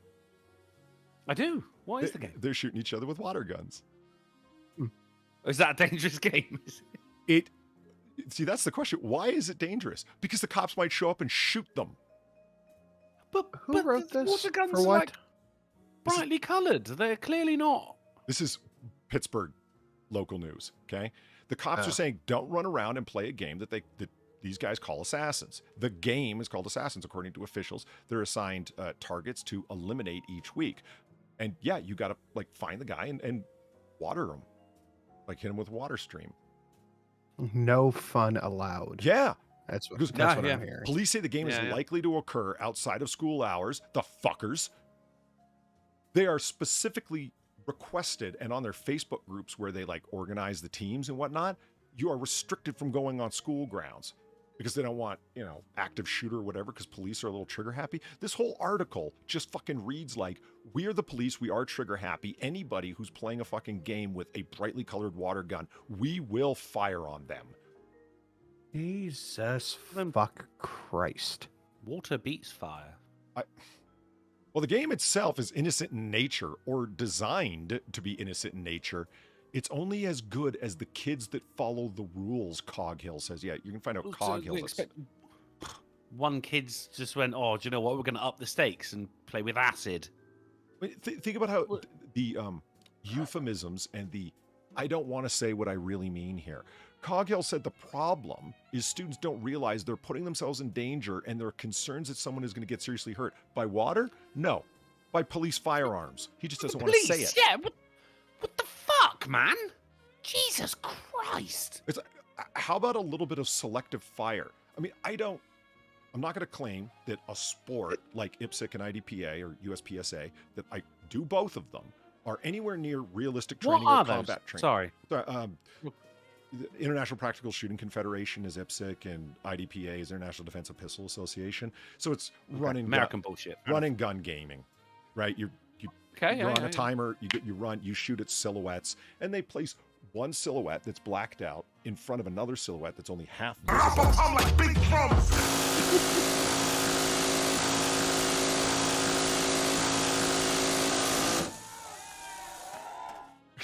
Talking Punch Bandit, thank you for the $10 Zen Smasher. Before he gets a big head, I'd like to remind everyone that Drunkle is in fact a bitch. Dude, I am a big head. Literally. You remember that in fucking Third Rock from the Sun when they were talking about, incoming transmission from the big giant head? That was me. Huh. That was in my acting days. I I was knew the big you were giant from head. something. Wow, of course I was. Yeah. And he said Hero's done some IDPA, and none of us, honestly, except for maybe a few morons that I haven't heard from or of, think that it's real combat training or anything. It is a sport. And yeah, leaning It's towards fun. the practical, thus the word practical and defensive appearing in both. Because it is, you got to put 2 shots on each target. And like I said, one target will be in front of the other one. You don't shoot the front target. You will get a serious penalty for doing so. And every time you miss a target, you also lose shot. My point being, people playing a sport engage in this idea of rapid decision making of whether to fire or not. Do police not take these courses? Do police not receive this training that we're constantly hearing No, about in the they news? don't. But you won't see that in anything else, will you? Like, yeah, all right, yeah, it's fun, but it's training for something. Hey, you there doing rock climbing as a hobby. You trying to fucking scale some buildings for burglary? You are trying to walk around, motherfucker? I mean, What? Why are you doing the 100-meter sprint? Who you running from? how often do we hear on the fucking news, which is all the fucking time, when it's like anybody who has concealed carry permits or whatever, or just basic ownership of a firearm? It's like, well, they're not like police. They don't receive the training that police do. Therefore, you're not qualified. It's like, as I've said before, Drunkle and Sinatra, if I had to pick 10 random people from a gun range and 10 random police officers, I would bet the people from the gun range would be able to outshoot the police officers if it was actually random. 10 out of 10. Do you know what I mean? 10 Could out I of be 10. there as well, just as a control group? Well, that's what's shitty is you could probably outshoot the police officers too. Well, it depends if there's a dog on the range, doesn't I it? mean, think about what that says. You know what I mean? Like, most people, I think, would bet that way. It's like, well, enthusiasts at a gun range. Exactly. Civilian enthusiasts who just want to be good for, their own reasons, whether they want to get better for defensive purposes or they just enjoy the sporting aspect of bullseye shooting or whatever. Yeah, I bet you they're better shots than the cops are, who need to do it, and people's lives hang in the balance. And constantly news entertainers are like, well, they don't receive the training that police do. You gotta be fucking kidding me. They're afraid that kids with water guns are gonna fucking get their trigger fingers itchy. For fuck's sake. This is very aggravating because This is the kind of shit that the media just puts out because it's rage bait, honestly. But it's not just that. I can legitimately see this happening too. So can I, and I'm laughing, but it's not funny. David Graham. The It's shooting at each not other funny. game is called Chicago. Yeah, there's an idea. If you see someone with a gun in like Cabrini Greens, they ain't shooting water at each other, bro. But, you know, those communities think are that's part of it? over-policed. Do you think that's part of it? Is that they're just trying to run interference for these other areas and places that have such bad gun crime that they want to be like, oh, well, you know, it's actually water guns that are doing it, not anything else. In Pittsburgh, yeah, I could see that. Like if it were Peoria, Illinois, I'd probably say, nah, I think you're probably off on that, man. But yeah, Pittsburgh, they have a rather high gun crime rate in certain areas of the city, and we won't get any more detailed than that. What about if now I'm only putting these thoughts together right now, so they may seem a bit disjointed. This isn't anything I've considered before, but there's been a huge rise in school shootings in the past 10 years or so. The Second Amendment has always existed as long as America's existed. However, school shootings haven't. That has only been something that, we'll say 10, 15 years, maybe even 20. All right. We'll start with Columbine, right? All right. However, like but the Second Amendment has always been there, which obviously says that it's not a fucking gun crisis; it's a mental health crisis. Yes, because, sir. of course. Well, yeah, because money has been taken out of fucking sanatoriums and shit like that, and people are disenfranchised. They have nowhere to go. They have nowhere to fucking talk to. They have no, dare I say, therapy. So now is this a leftist pool of saying, look, even the kids are playing with guns. This is how bad it is. We don't just need to ban. We need to ban all guns. We need to ban water guns. Kids have been playing with toy guns and water guns forever. Yeah, I'm not saying you're irrespective of wrong. the crime rate. Like, But then I'm not saying the you're Second wrong. Amendment You're has been probably around. right. The Second Amendment has been around forever as well, but it's only in the grand scheme. You know, if you look at America's history as one specific timeline, like if it were a pair of trousers, then mass shootings are really only about the zipper. If we're going up right here, like you go down the legs. Why am I choosing fucking pants for this? There's not been fucking school shootings for fucking 99% of America's history. Yeah, All of a you sudden don't now hear they're many coming up. stories about kids who brought the flintlock pistol to their schoolhouse. to their schoolhouse. Well, there you go, right? Schoolhouse. I remember that is- episode is of Little this- House on the Prairie when Johnny Boy showed up with the flintlock. Yeah, Patrice is in the back wiping her ass with a pine cone. Yeah, it's not a thing. No, that's what I'm saying. It's not a thing. But is this article a leftist power grab? Yes. Actually, somebody in chat says I visited Pittsburgh once. Cinema says, I cry. I wish Pittsburgh. I visited Pittsburgh once and loved it. Sorry to hear the crime rate is high. I feel the same way about Philadelphia. I've been to Philadelphia a number of times. Each time I love the shit out of it. And then I haven't been back in 3 years. But since then, I've heard a lot about the fucking crime rate there, and I didn't experience it. And it's because I didn't live there. I was there for a week and then 3 days the next time, and et cetera. Right? I was doing research there, and I didn't experience any of that. It's sad to know that was going on while I was there, and I just wasn't there long enough to get a sense of how bad it was in certain areas and so on and so forth. Yeah, Philadelphia is a slime hole in a lot of fucking ways. Planned Parenthood's fucking everywhere. Lefty as fuck. I had no idea. It's always sunny, though. Yeah, I had no idea because I loved it there. And it turns out that I now realize why it was so expensive, though. Like a pack of cigarettes at fucking $14, and that was 4 years ago. I could mortgage your house if you want one now. Yeah. People would drive outside the city to get a carton, Sinatra. But then that's also just kind of like, well, we drove through Baltimore once. We didn't have any problems. Depends on which part you Baltimore's drove a through. fucking shithole. It really is. Yeah, it's Dude, even I know. The Brit knows that Baltimore is a shithole. Let's talk about another place that is really in the news for this very kind of thing. And the news. Sudan. Sudan? Huh? No? No. Ukraine? No. Georgia. Slough? Georgia. Atlanta. Atlanta mass shooting live updates. 1 killed, 4 hurt. Suspect at large. Okay, now this is exactly what really you would a mass expect. shooting, is it? Yeah, well, this is what you would What expect to killed? see from ABC News. They wanted mass shooting, blood, we're all gonna die. Make sure to click our affiliate links. Yeah. That's what's happening. The single Check out the ads. and the ones that I've turned off, by the way, and I had to use the nuke button Chromium app to turn off this, turn off that, turn off this, turn off that, because you just, guys, you go to news sites, you know what it's like. You open it and all of a sudden 7 things start playing at the same time. Yeah, they're not on their way out. Dinosaur media isn't a thing at all. They don't show it through their desperation and the collapse of wonderful news sources like BuzzFeed. But anyway, I digress. The thing that bugs me is, what is the most consistent thing? Ask any social psychologist and they'll tell you that works in this area. What is the consistent thing amongst mass shooters that decide on their own to go shoot up a school or other public venue? They studied other mass shooters. How? Did they get a whole bunch of peer-reviewed articles? No, they just went to the news media because it's fucking everywhere. Type in mass shooting into fucking DuckDuckGo and look at the fucking results you get. It'll be mass shootings on the rise. If it bleeds, it leads. It's the news media pushing it more than anyone. It is the single most common factor amongst all mass shooters. They glorify the fuck out of it. They say, no, we don't. We're just reporting on, really? It's death and that's of public interest? Why aren't you reporting constantly on suicides then? Because they are more common than homicides. Because it's unseemly and it wouldn't make them look good.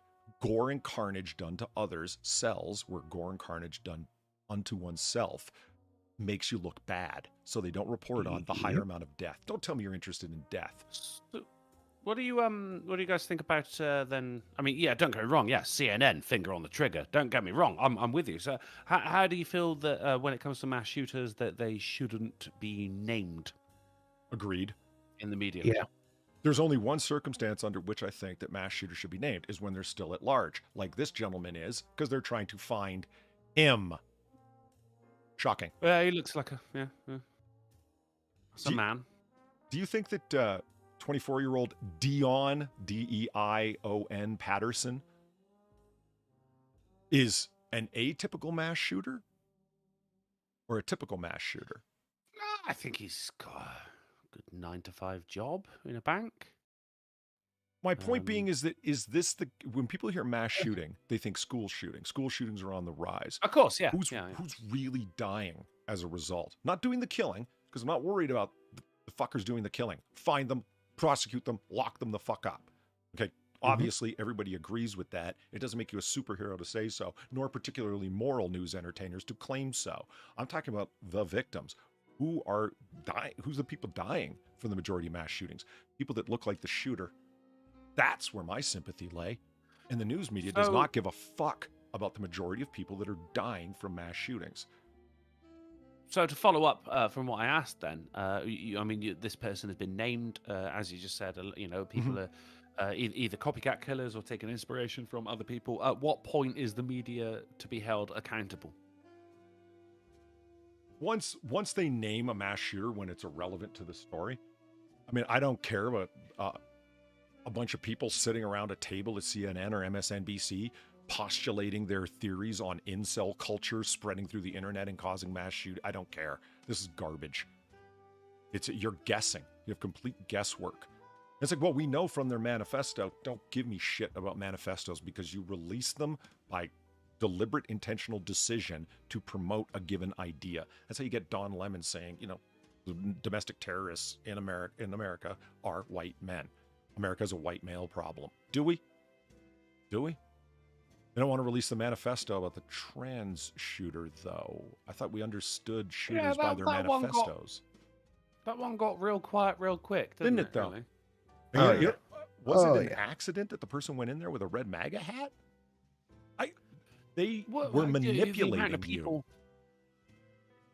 The person who got shot down was manipulating the media quite well, I have to say, to get the story out there. On Twitter who justified it, was frankly alarming and depressing to see.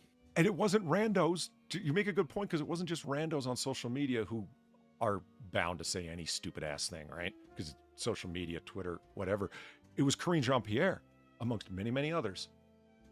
It wasn't just media people. It was also people from the executive office that were talking about the oppression that the LGBT community has to deal with. That was your response to somebody shooting a bunch of people dead? The fuck is wrong with you? Well, there is, like, as per my question, like, when is the media to be held accountable for this? Now, should it be the company as a whole? Should they just get fined? In which case, they're not going to give a shit. Should it be the person who actually wrote the article? In which case, you're looking at fucking freedom of the press suppression right there. And if we go to Twitter, now, no doubt, because of what happened with the trans shooter a couple of weeks ago, and the amount of people, the amount of big names who were saying, look, you know, it's horrible what happened, but, excuse me, but I understand why they did it. And they were justifying it. There's no other way of looking at it. They were justifying it. Oh, yeah. Now, at what point should they be held accountable for maybe the next person who goes, well, do you know what, this person who I look up to has now said it's justifiable if I do it? In which case, then you're going to be arresting someone for a tweet, which again, you've got some huge fucking freedom of speech issues there. Well, like, obviously, I don't think there's going to be a straight edge fucking right answer here, but there's got to be an answer, right? I do believe there is an answer, and it doesn't come in the form of censorship, because that never works, ever. The answer is never less speech. It's more speech. So, from a general to a specific suggestion, be angry. Be angry at the news media not reporting suicides. Be angry at the way that mass shootings are portrayed. Only a group of people responding of fuck that and turning it off makes anybody pay notice. That's it. I mean, until there is a sea change of people who want to hear something different because they don't believe your fucking lies. How long did the Biden administration, as an example, repeat the Putin price hike? When was the last time you heard that? In months. Every time anybody from the Biden administration spoke about the economy, their first reference was to the Putin price hike. Nobody was buying it anymore, to the point where even their own lefty media associates were like, how long is that claim going to be made? And it's like, oh, okay, so we've worn thin that excuse? Yeah, that is a representative example of a sea change where people are not willing to hear a line of bullshit anymore. When it's mass shootings, mass shootings, mass shootings, mass shootings, and it's, well, when people are constantly acting with the outrage of like, I can't believe this is going on. You don't care about children, because look at the amount of dead black folks in Chicago, amongst Detroit and many other fucking cities. Stop with the bullshit and the lies. There are mostly gun-free cities and gun-free zones where the shootings go on, and you won't ever fucking say that. You capitalize upon death and then act like you care about it. Lies. So, a Tucker Carlson mentioning it on Rumble would be nice. They've been laughing since I can remember, but they're not gonna laugh anymore. Yeesh. Fucking believe. How did I not see that coming? Gamer Believe, thank you for the 1075 and the completely unrelated donation to what we were just speaking of. They have to release the name because the police body cam, up until they shoot proves no one knew what was going on except get in there and neutralize the threat. And that is media boring. They have to release the name because the police body cam, up until they shoot, proves no one knew what was going on, except get in there and neutralize the threat.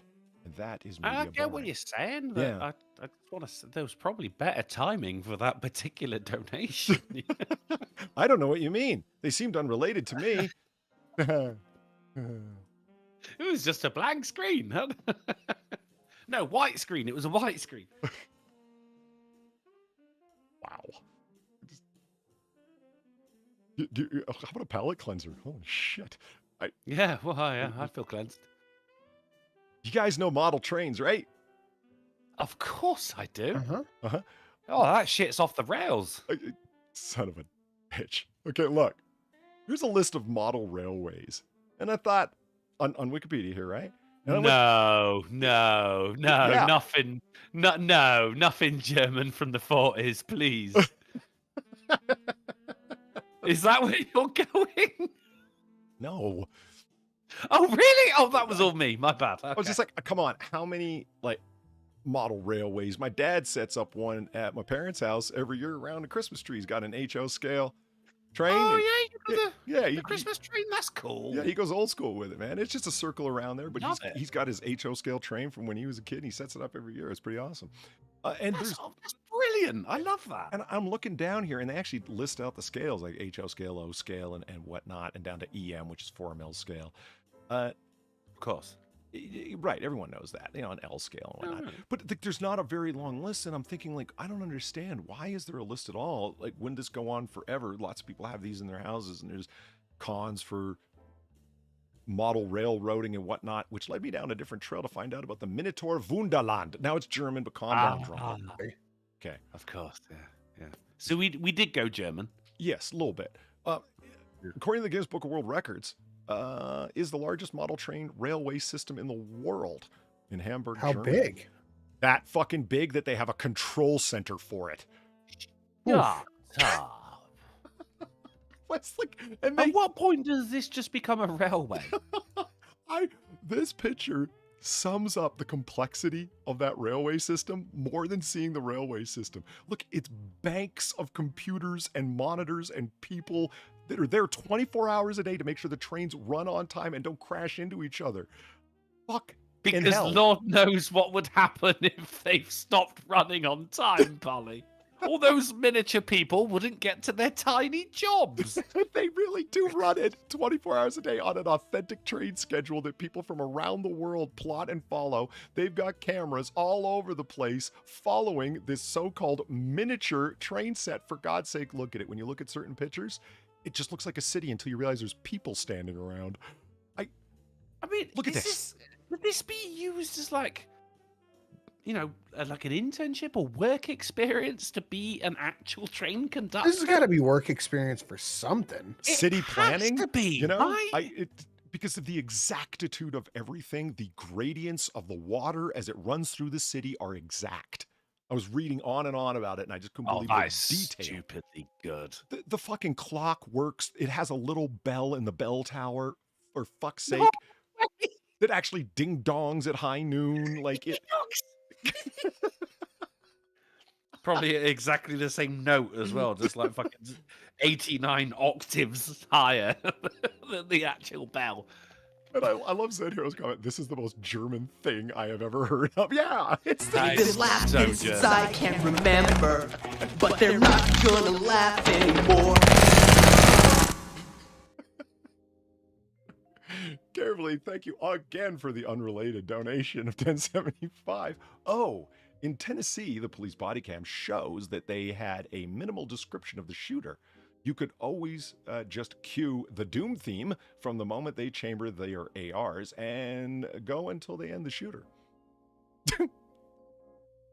Alcohol, liquor, booze. You tell Steve Dave, thank you for the $2. So, about 40 raccoons, or are we getting into wolf territory here?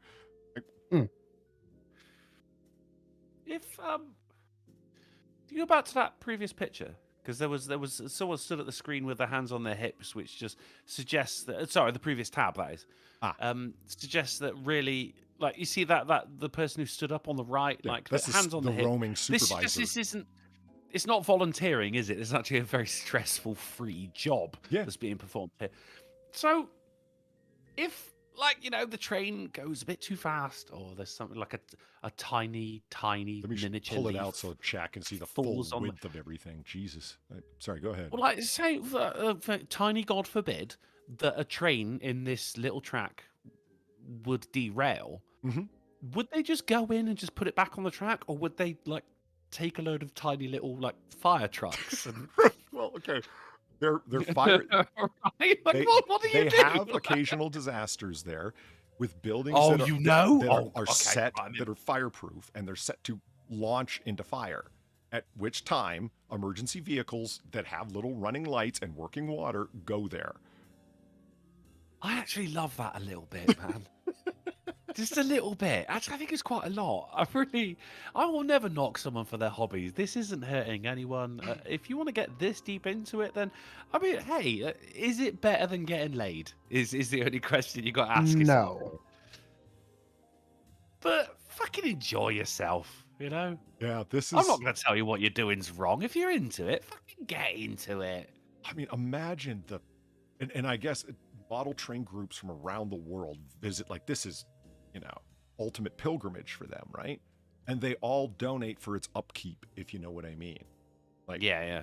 Because how else could you possibly afford all the electrical wiring and everything else? And imagine the maintenance crews that they got running this thing. Because it's all, if you know, it's like up in the air. It's because it's a non-stop network of wiring that runs underneath the giant tables that they're up on to work everything. That continues with my question. Like, it's a train derailment, a tiny little fucking miniature carriage falls off of the tracks. Does someone just go in and put it back on with their hands? Or do they use a remote-controlled crane to put it back on? That's a very good question, actually. We've got to keep the immersion going, right? Yeah. Again, it's when you look at some of these pictures, until you see like the blurry person walking in the background, if the lighting were right, you would think it was actually a city. Yeah, you would. Yeah. I mean, the accuracy on these things as well, everything done to scale. Yeah, it is truly incredible. Are you allowed an Auschwitz version? Yeah, I wonder. Is that allowed? The boats actually move along the glass top of the water, right? No way. Yeah, really? Yeah, Whoa. they're on little tires that move them along the glass top water.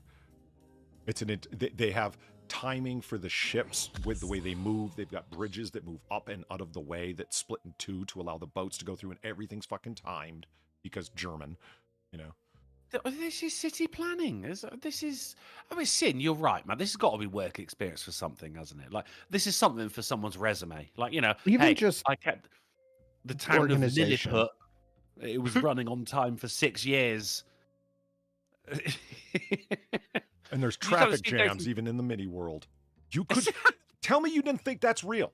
Just looking at that picture. Look, there's a little like little clusterfuck of traffic and a guy standing outside his vehicle going, "What the fuck?" You know, like fuck you. You thought you had to drive, you wimp. You tell him Steve Dave through $3 for Ricky Spanish. He says, "Is there a submission form for if you want to submit little people to the town?" I'd get Drunkle head as the head of Sir Topham Hatt, or the Fat Controller for you Englandites. Submitted ASAP. As long as it is just a floating... I'll take a bow tie, but that's the most I'll take. Thank you, Steve Dave.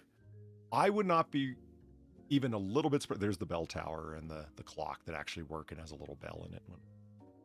Now, what about, right, tiny little remote-controlled miniature cars? You could be in that traffic jam. And this is like for... you pay $1 and you're playing online or even VR. That could be fun.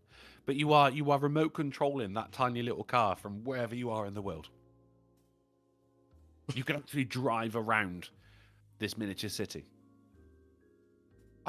I would be okay with that. I mean, I think that this should go into the cyber realm. I don't know what degree it does because, like I said, I fell down this rabbit hole reading about it for like 45 minutes, but there's got to be more. Like, you have to imagine that there's tiny little webcams in there that show you down the tiny little streets and whatnot. So, yeah, what else could you do in terms of people that aren't going to be assholes? Because as soon as you allowed, like, you know, Bodie McBoatface, right? You don't want that happening in your pristine little realm. So you can't give just anybody the right to or ability to drive a remote control car because, like, honestly, I, you know, run down some foreigners in Germany. Sure. Yeah, you'd have to keep it like fucking role-playing rules, obviously. Like, I mean, you're going to get jihadis trying to prove a point by, you know, running into a Christmas festival or something, right? It's just... I think that makes it more realistic. But it is an interesting idea. I hear you. I wouldn't be remotely surprised that if you wanted to put your own person up in here, where it's like, I'm in that miniature world, and it's like, well, have you applied for their visa? They have visas for Tiny Town. Yeah, Tiny Town visas. Yeah. I'm not a real Lilliputian. I just moved here. Yeah. And its name really is, like, what's the name of the city? It's Miniature Wunderland. That's it. That is German. Very. For small fun I mean, place. It is. What? I've got a small fun place for you guys. Okay, let's talk about crime. Oh. Thief uses fake notary letter to reroute and intercept packages. This is porch theft on the next level. I actually, he said, let's talk about crime. And that photo, just at the first glance, I went, oh, Hillary Clinton. And everything made sense to me. Philadelphia police are investigating a package theft that involved a hacked UPS account, forged notary letter, and several fake IDs. The victim told police that she authorized that an unauthorized mail had picked up her new $1,900 laptop from the UPS access point. However, both victims and the store manager say how the mail was able to pick up her package was part of an elaborate ruse. He's like really brilliant. He made out a letter. Ruse? Yeah.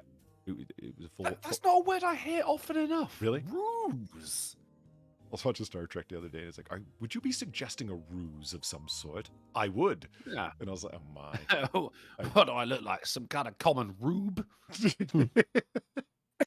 He's like really brilliant. He made out a letter. He made out an ID copy, and everything is in there. It's hard to believe it's not the right one, but it was a fake.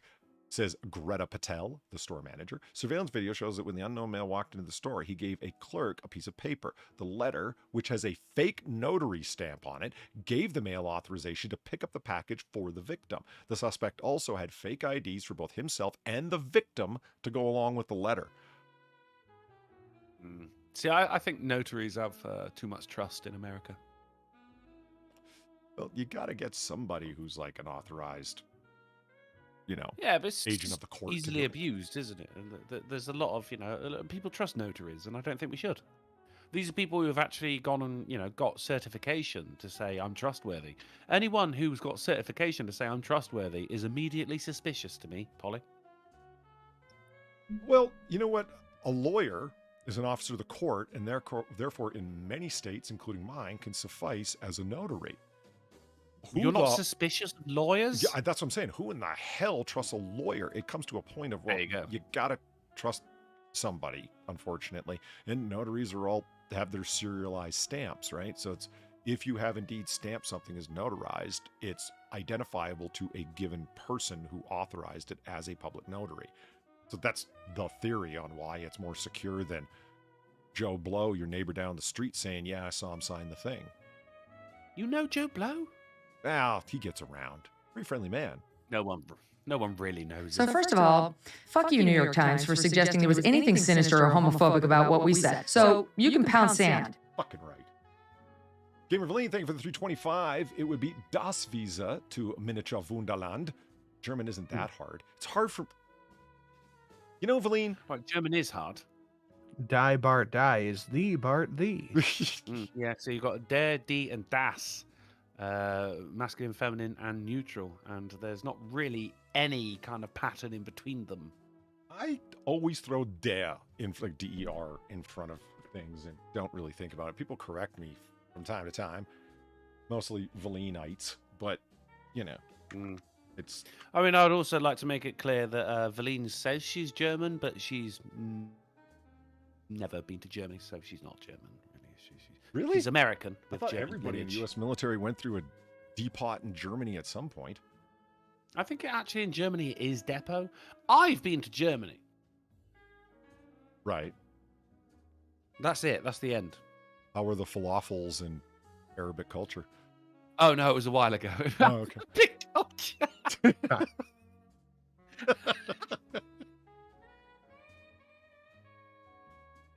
Thank you, Angela. This is great. No, I had I worked there for a little while. I had a decent job. Around about 1939. Right around 1939. Yeah, I ran a model railway.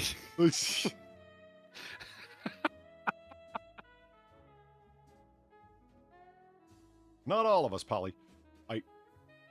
Not all of us what? Valinites? You're not one of them, are you? Actualiers? That's a thing. Actualers. Actualers. Right. Okay. Chillers. Actually, Nice. it's actualers. Okay, moving along. More crime. Man arrested after $3 million worth of drugs shipped from Arizona to Maine restaurant. Thank you, Valiner, for this article, by the way. God, no, he's shipped it to a restaurant? Yeah. Crate contained I thought it powerful was synthetic MSG. opioid. Law enforcement believes, but they're not sure because it disappeared from the evidence room. And now police are bizarrely relaxed in missing shifts. It's just disappeared. Yeah, well, these things happen, said the chief superintendent. Well, he continually Evidence nodded out goes at the missing all the podium. time. Or looking more awake than ever. Auburn, Maine, employees of a Maine restaurant got a surprise when they opened a large wooden crate they thought was a shipment of mugs, but it was actually drugs. But yeah, it was a typo. It was a typo on the label. Instead, they found a plastic tote that contained what law enforcement specs to be 14 kilograms or 31 fucking pounds of fucking fentanyl. Sinatra, how many dead blue whales worth of fentanyl is that? 20, 30? 3,000. I don't know. Fentanyl's very fucking deadly. That's what I'm saying. 31 More fucking importantly- pounds of it? That's enough to kill, like, I don't know. Everyone. Manhattan, Yeah. probably. Like several What's the thousand street giraffes at least. What's They say the estimated street value is $3 million. I deny that. I know they pump the number up, but you can spike up all the fucking Molly in the Western United States with that much fucking fentanyl. Be careful with the Molly, y'all. Yeah. Seriously. It's bath salts and just take it fentanyl from at me. this point. Just don't do it. Yeah. Just stick to weed. Do a bit of coke every now and again. A couple of weekends out of the year, out of the month, if you like. But don't do that. Fucking don't. Look, even with cocaine, right? The shit it gets cut with is not as bad as like fucking this shit right here. When you're actually putting something into your fucking stomach, like a pill from someone you met in a fucking laser-induced club. Like, just don't do that shit. Stay away from cocaine, if at all possible. Just drink, do weed, have a vape. Just more importantly, drink some fucking water. All right, then. God.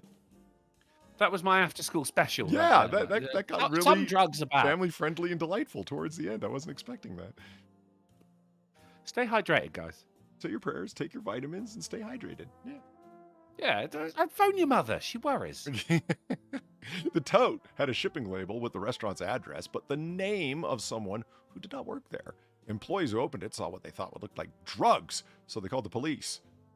The crate from Arizona arrived. Someone opened it up and went, "My God, this looks like drugs." Yeah. About an hour later, a man whose name was on the shipment showed up looking for the crate and was arrested by police.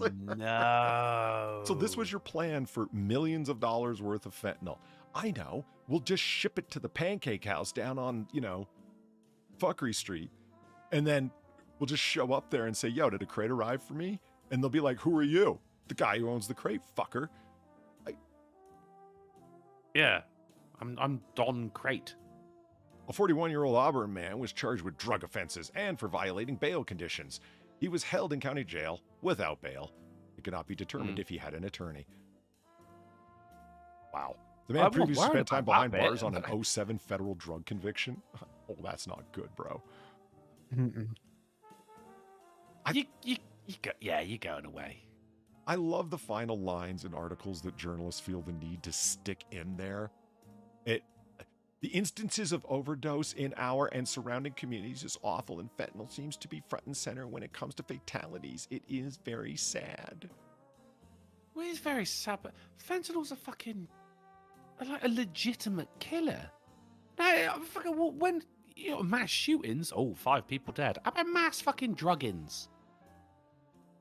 Well, you got some fucking batch of fucking bullshit has gone out with an unhealthy dose of fentanyl in it for whatever fucking reason, and a shit ton of people, like everyone who bought that shit, died. Yeah.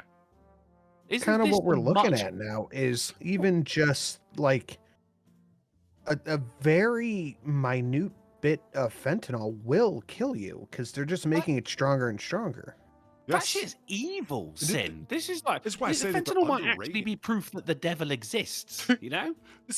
This is why I say the $3 million is completely underrating it, because you could use it to spike a whole bunch of shitty bath salt molly into a realm where people really think they're getting real drugs, where this is the real shit, and then move the fuck out of it. You guys are calculating it based off people buying it individually. Well, that's not what smart people are doing with fentanyl. And of course, you're assuming that the micro dosage of fentanyl that it takes to get you high but not kill you is being accurately measured by the fucking apartment level chemists that are putting that shit together who barely know how to operate a triple beam. Are you fucking kidding me? You say apartment chemists. I prefer the term urban pharmacists. Very well. Well, at what point are though? I mean, because obviously the current talking point, as it has been for a very, very, very long time, is guns, guns, guns, guns, guns. Oh, actually, you know, if I want to quote RoboCop, ooh, guns, guns, guns. But nice. Then fentanyl has, thank you, fentanyl has been responsible for so many more deaths than guns. Why isn't this spoken about more, if not at least the same as guns when it comes to American media? And the answer, obviously, before anyone gets to it, is votes. Word. Not a triple B, a triple beam, Zed. Beam. It's AAA, baby. Yeah. Okay, so moving on to the real crime now, or higher level crime. What? Oh, no, nothing. Buried funds and electronic shit and, cyber shit. SEC charges Tron founder Justin Sun, celebrities Lindsay Lohan, Jake Paul, and others for violations. What violations, may you ask? Well, not declaring that they promoted crypto. Tron the movie? I know. Who would have thought they were involved? No, it was a crypto coin. Oh, okay, I was seriously asking. And then he went, I know. I'm like, shut up. He's got to be dead now, right? They failed to disclose that they were paid to promote crypto. Wow. You know what? I'm happy this shit's happening to them. Yeah. Because they fucking scammed so many people. Fuck. Oh, okay. That too. But I'm also thinking more along the lines of you earned money, you failed to report it. Panama Papers, you shipped all your money off fucking shore. And these are all the Hollywood fucking morons, Hollywood polywords, if you will. They're constantly talking about, we need to, fair share of your money needs to be, billionaires should be able to pay. We wouldn't have the tax situation that we have with the Biden administration needing to go after people for $600 and above, or going after fucking waitresses' tips, for God fucking sake, actual gratuities that they have no fucking right to. Anytime fucking money or anything of value of any sort is exchanged between two people, there's a government person to say, hey, where's my fucking cut? How did we end up in that situation? Endless government spending combined with people who actually have money hiding most of it while complaining, well, we need socialism and we need to tax the people. And we got Bernie Sanders saying 90% tax rates make sense and food lines are a good thing. 100, by the way. 100 if people are over 1 billion. 100%. He said that the other day. Oh, really? No, this is interesting. Bernie Sanders did. Yeah. No, it might have been today actually. Yeah, he said if anyone is making over 999 million, then they should get taxed 100%. In other words, billionaires are no longer allowed to exist. So tell me how that's different than Octavian Augustus declaring prescriptions on other patricians. Like, hey, here's a list of people's names that are Caesars, my man, love it. I'm sorry, what? Are you going Herodotus on my ass? Sorry, I didn't. Hey, the thing about Augustus is that he loved the people, all right? Even though, all right, it was peacetime, he still put out lots of spectacles for people to experience. He put out, they could go see exotic snakes on every street corner. The people loved him because he looked out for the people. All right, dickhead. Now, the interesting thing about this is that Sinatra, when he read it, said, when you read it out, said, well, good because they scammed a lot of people.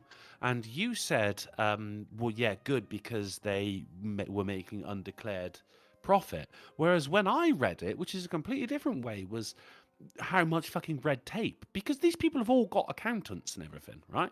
So it's not like they did it themselves, but it was they didn't tax themselves for the right thing, that they were paid to promote crypto.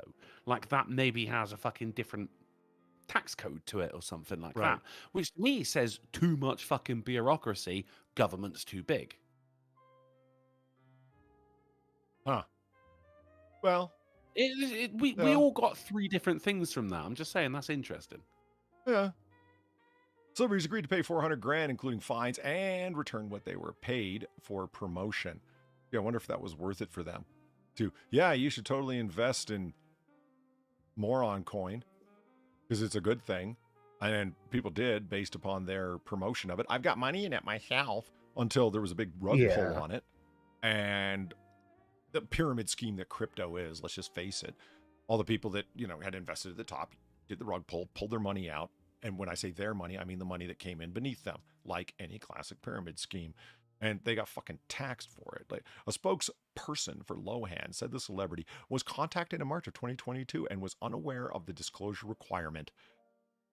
You were unaware But you just think you didn't have to pay taxes, you dumb bitch? Like, Sin, I'm hiring you for $50,000 to provide a service of some sort, to do like a video for me or whatever the fuck. I didn't know I needed to declare that income. You didn't? Come on. The fuck? This is a drop in the ocean to these people as well. Like, the real people who actually got fucked were the ones who fell for it. Yeah.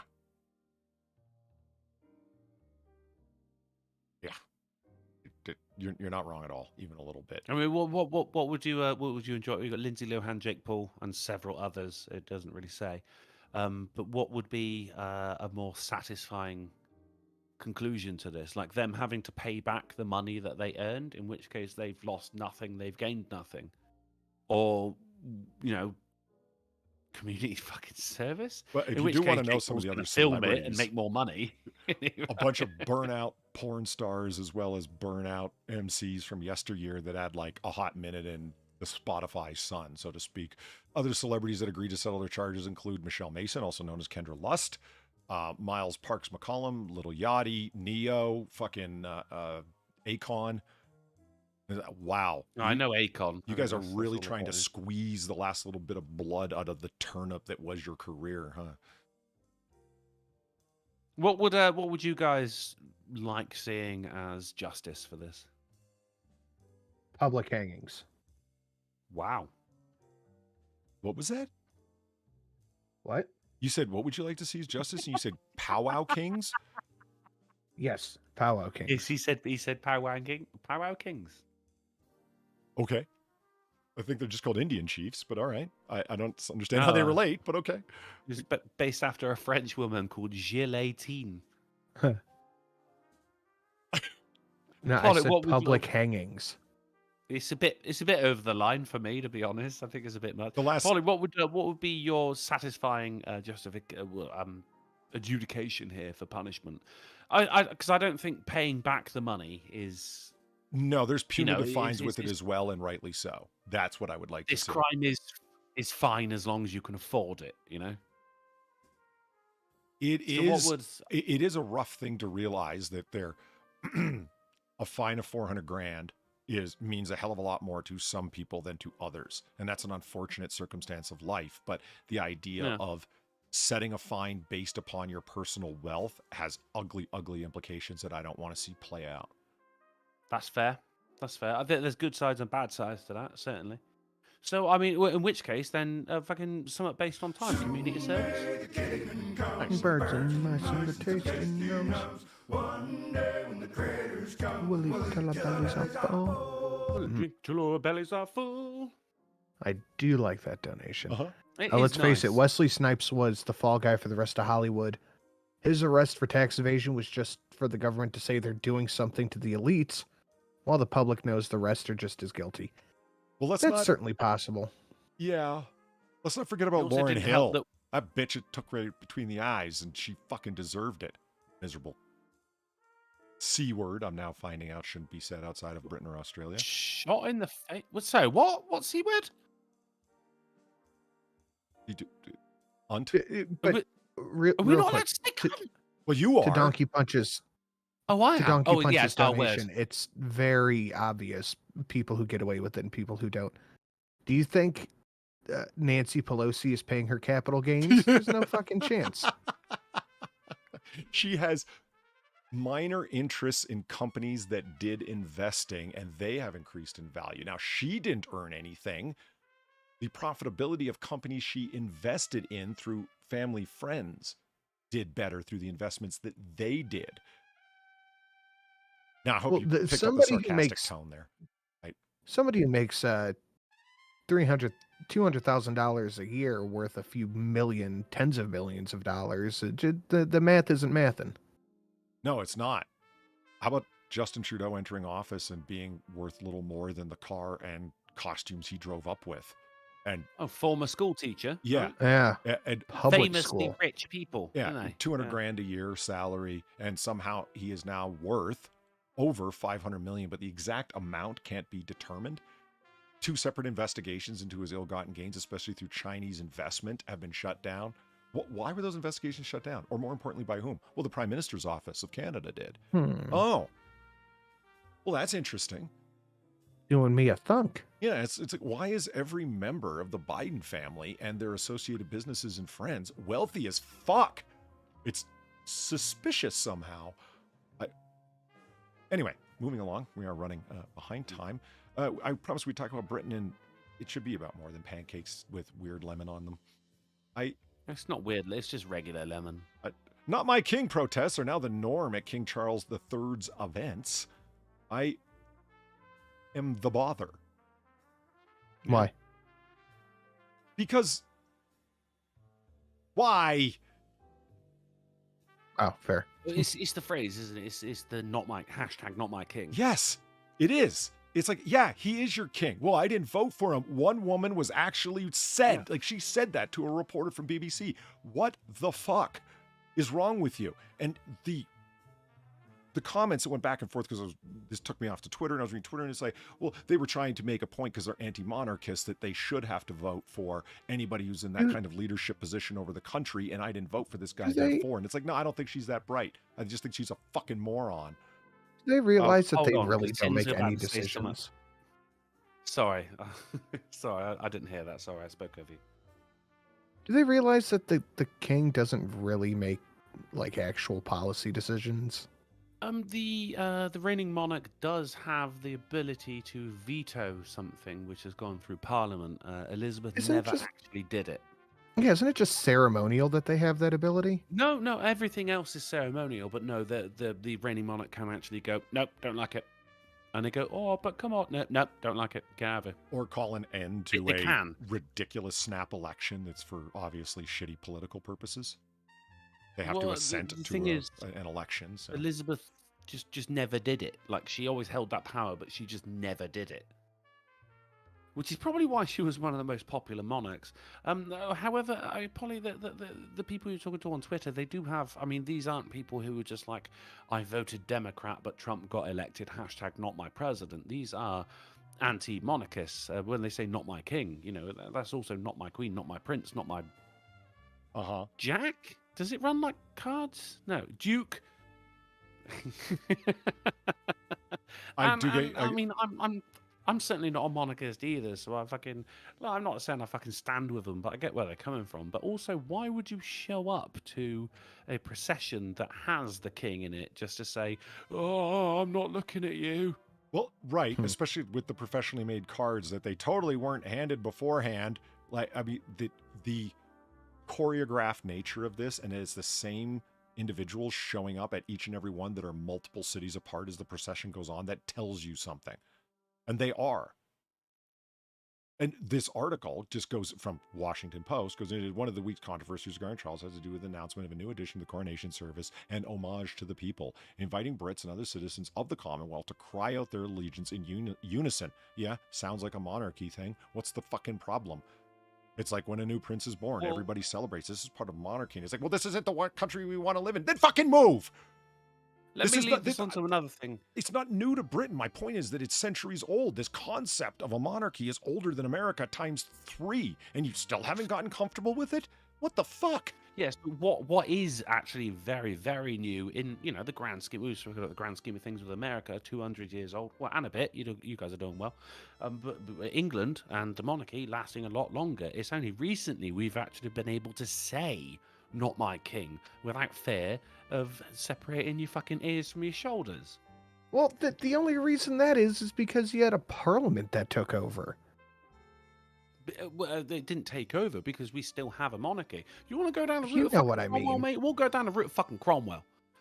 You had a parliament that took over power.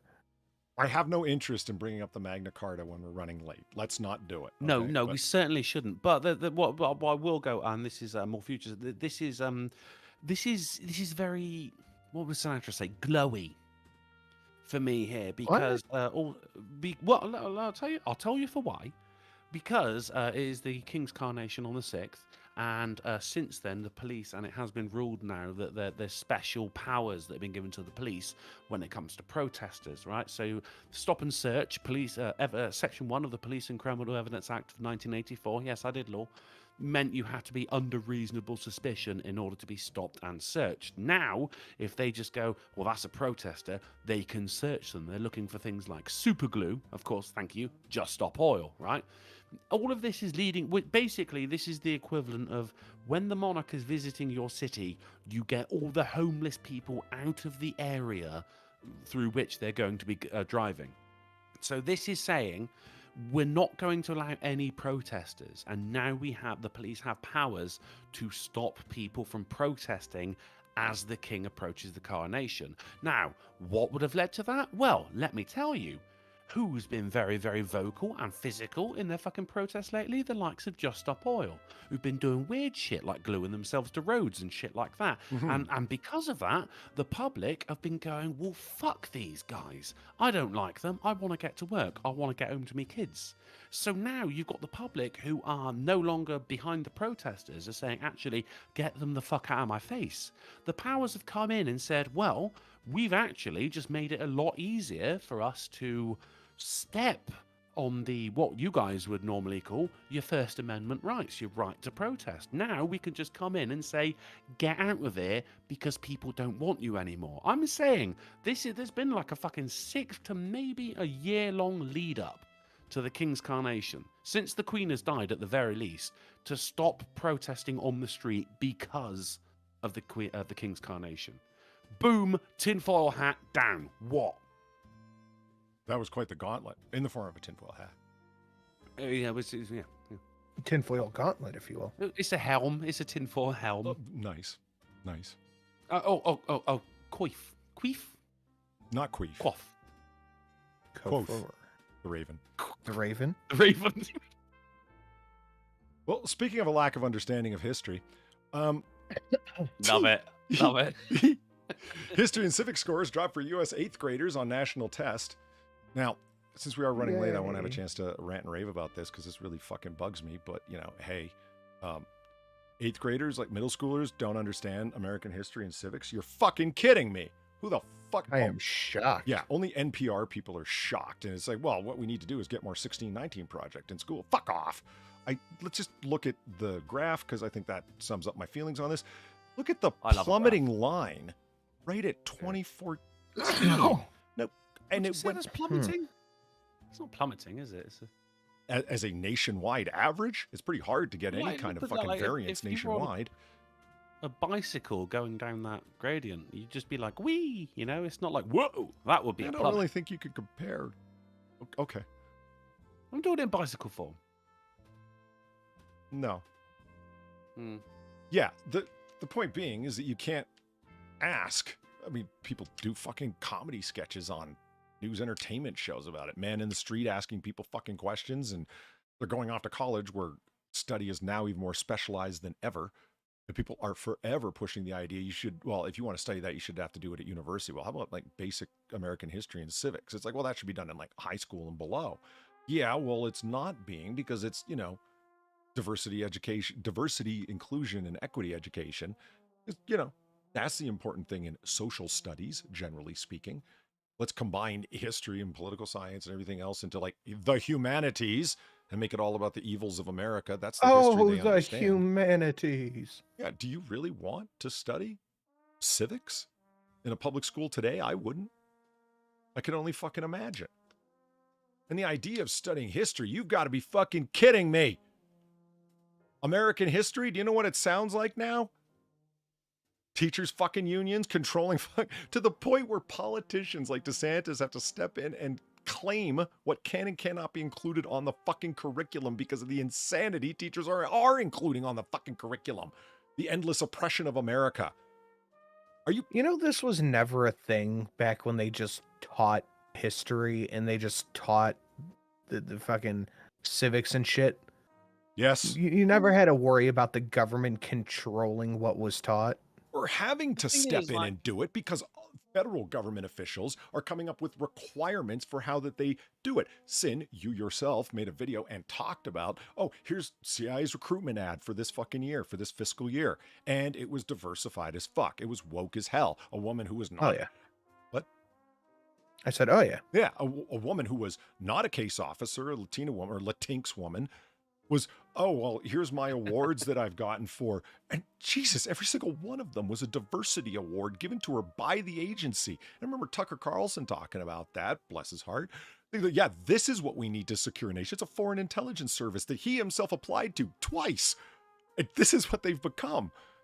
And so, well, no, they actually haven't become that. It's just if they wanted access to their regular recruitment funds, same with the military, they had to do it under the diversity, equity, and inclusion parameters established by the Biden administration. So if you do not want to run any kind of recruitment this year, you want no funding for it, then do the regular recruitment that you've done and pay for it yourself. If you want the federal funding that you've always gotten up until now, you have to do it under our DEI requirement list. So that's why it looked the way that it did, along with the U.S. military's one, and made them look like clowns. Great. Thanks, Biden. And well, not Biden. Thank you, people in the Biden administration, as if that guy knew what was going on. He had his pudding and was happy. The thing about history is that, like, you know, the time being linear, you know, the more time goes on, the more of it there is. Now, I'm all in favor of, I don't think whatever country in should just be painted in the best light, because that's some fucking North Korea bullshit, isn't it? He make the sun and moon in the sky. I think, you know, England has a devilish history. Any country that exists now is built upon violence, and it is, I think, certainly very, very important to learn about it. However, when they go like, fucking diversification and education, they actually mean, no, let's only focus on the bad bits. Now, here's a thing, like here in Derby, right, I'll be in the pub and, well, you know, there'll be something on the television, the news will come on, dun, dun, dun, dun, dun, and a body has been found in Derby, and everyone goes, woo, because we just like to be mentioned. Okay. But history is... what's the right way of putting it? Neutral, in that it has happened. Right. What you shouldn't let it do is fucking and this is what you know, the woke teachers are doing, is let it tarnish how people feel about the times they live in now.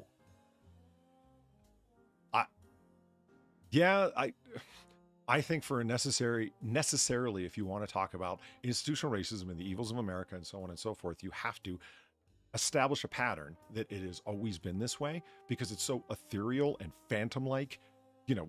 Yeah. Oh, the racism, you know, like just another guy said that. So first of all, fuck you, New York Times, for suggesting there was anything sinister or homophobic about what we said. So you can pound sand. They can pound sand. Just another guy said, it's like teaching civics is racism or something.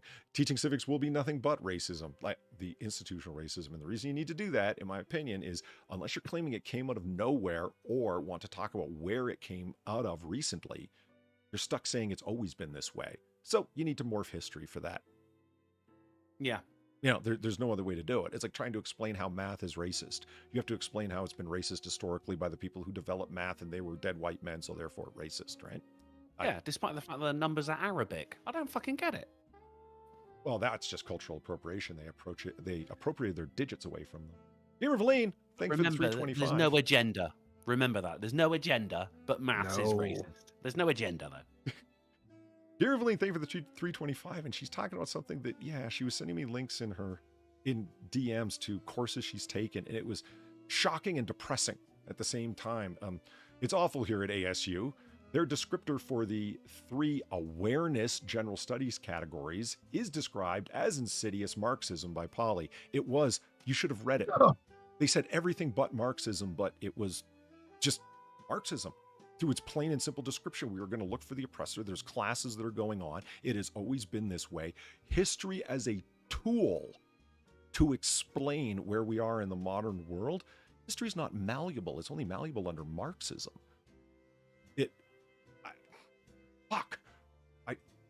History by definition, according to Marx and neo-Marxism, is a lie pushed upon the people to get them to accept a false consciousness of the class that they exist in.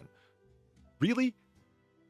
Yeah, that's why they're all looking to warp history to their own ends, because it is malleable and it is a tool. No, it's not. It's an establishable thing. A responsible historical reconstruction is an objective thing that you can achieve.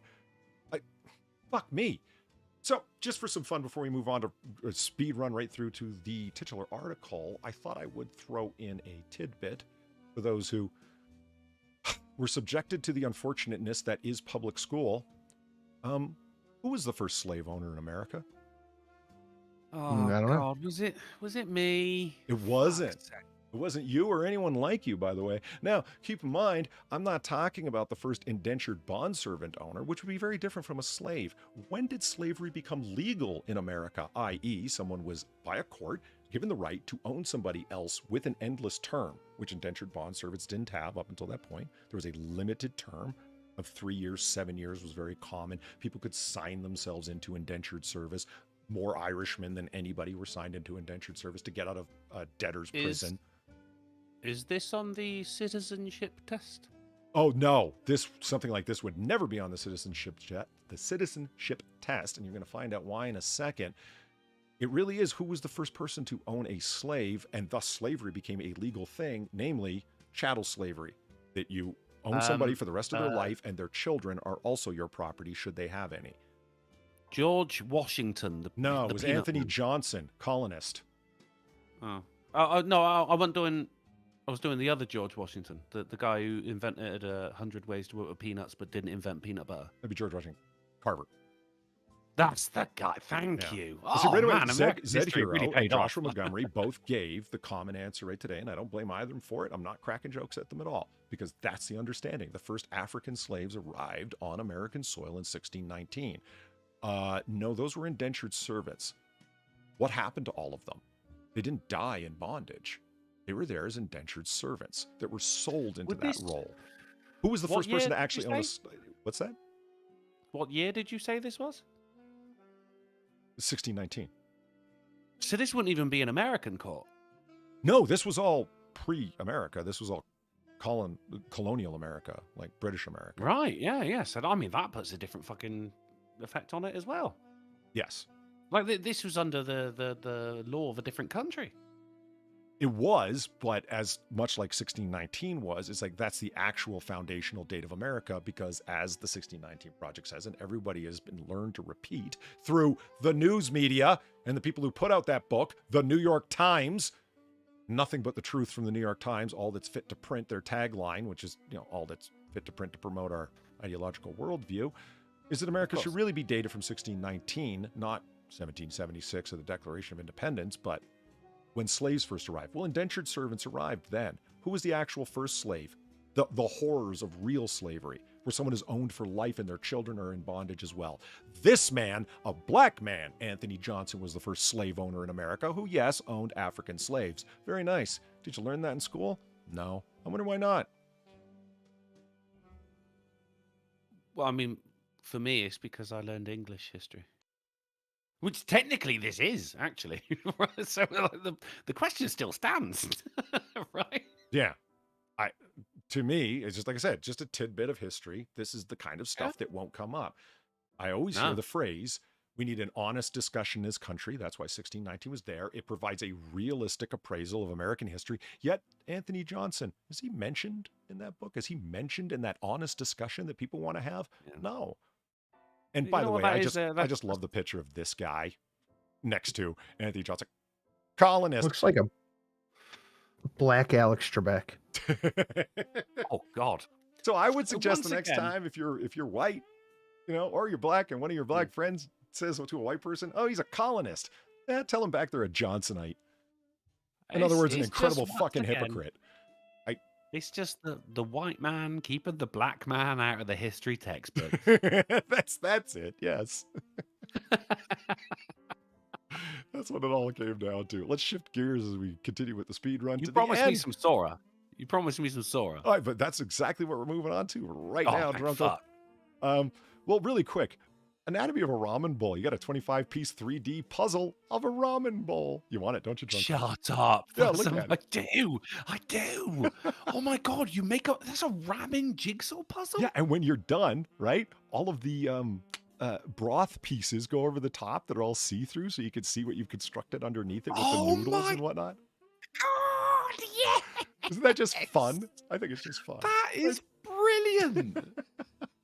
I That's saw this, amazing. and Far has bought a number of 3D puzzles in her time. She really digs them. I'm like, she's got to have this because she's kind of a weeb.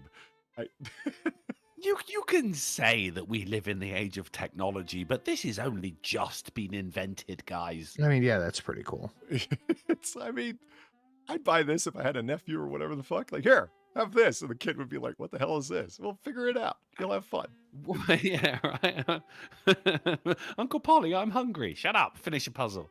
I want it done with all meals. I have a Sunday roast 3D jigsaw puzzle. Let's smash that out. Biscuits and gravy. Come on. Yeah. Let's say 3-piece puzzle, that one. I mean, don't get me wrong. People in chat are right. American youth. Michael the Wolf is 3D puzzles have been around. Puzz 3D, Josh Montgomery references. Yeah, but now they're like in food with clear and stuff. Not like in they're not just ramen form. Puzz 3D was like giant, like Big Ben and whatnot, buildings Monuments. and so on. Yeah, and those are cool. Actually, but this Ollie, is actually, Big Ben is the name of the bell. Is that true? Okay, what's the name of the tower? That is. Oh, you trust me now, do you? Well, Westminster Tower. Queen Elizabeth Tower. It's No got shit, a okay. tower's name. Okay. Big Ben's the name of the bell. Westminster Tower, it's called. Okay, It is Westminster. What? Did you look that up? I did not. I just took your word on it. Okay. Well, It will no, spec- it's probably It's probably Westminster Tower. Oh, right. So more Sora, but not nearly as fun. Just brace you, Aw. okay? Tokyo proposes new law cracking down on requests for teens to share nude selfies online. I disagree. I say that is just as, if not more, fun. Whoa. Hey, no, they're cracking down. Oh, okay. The They're not cracking cracking down is up. the fun part.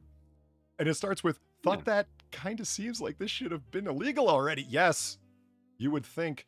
On Japan. Under the current law, authorities can only prosecute someone asking a minor for a nude selfie if the request is intimidating or threatening in nature. What they're planning and proposing is to make it a crime. Now, pay attention. Making it a crime to request nude images from anyone under the age of 18 if he or she has already denied such a request. So you get one and done.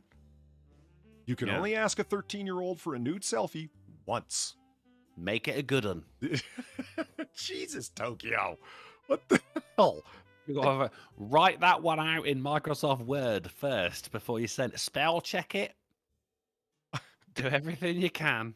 You've only got one chance. The proposal was unanimously approved by the General Affairs Voting Committee. It will be formally introduced to the Assembly on the 15th of December. It's like, okay. The part that I don't like is the very end of the article where it says, criminally minded observers will no doubt notice that the new law would essentially give people a one-time pass to ask minors. Criminally minded? No, anyone who's reading it would understand that like I did.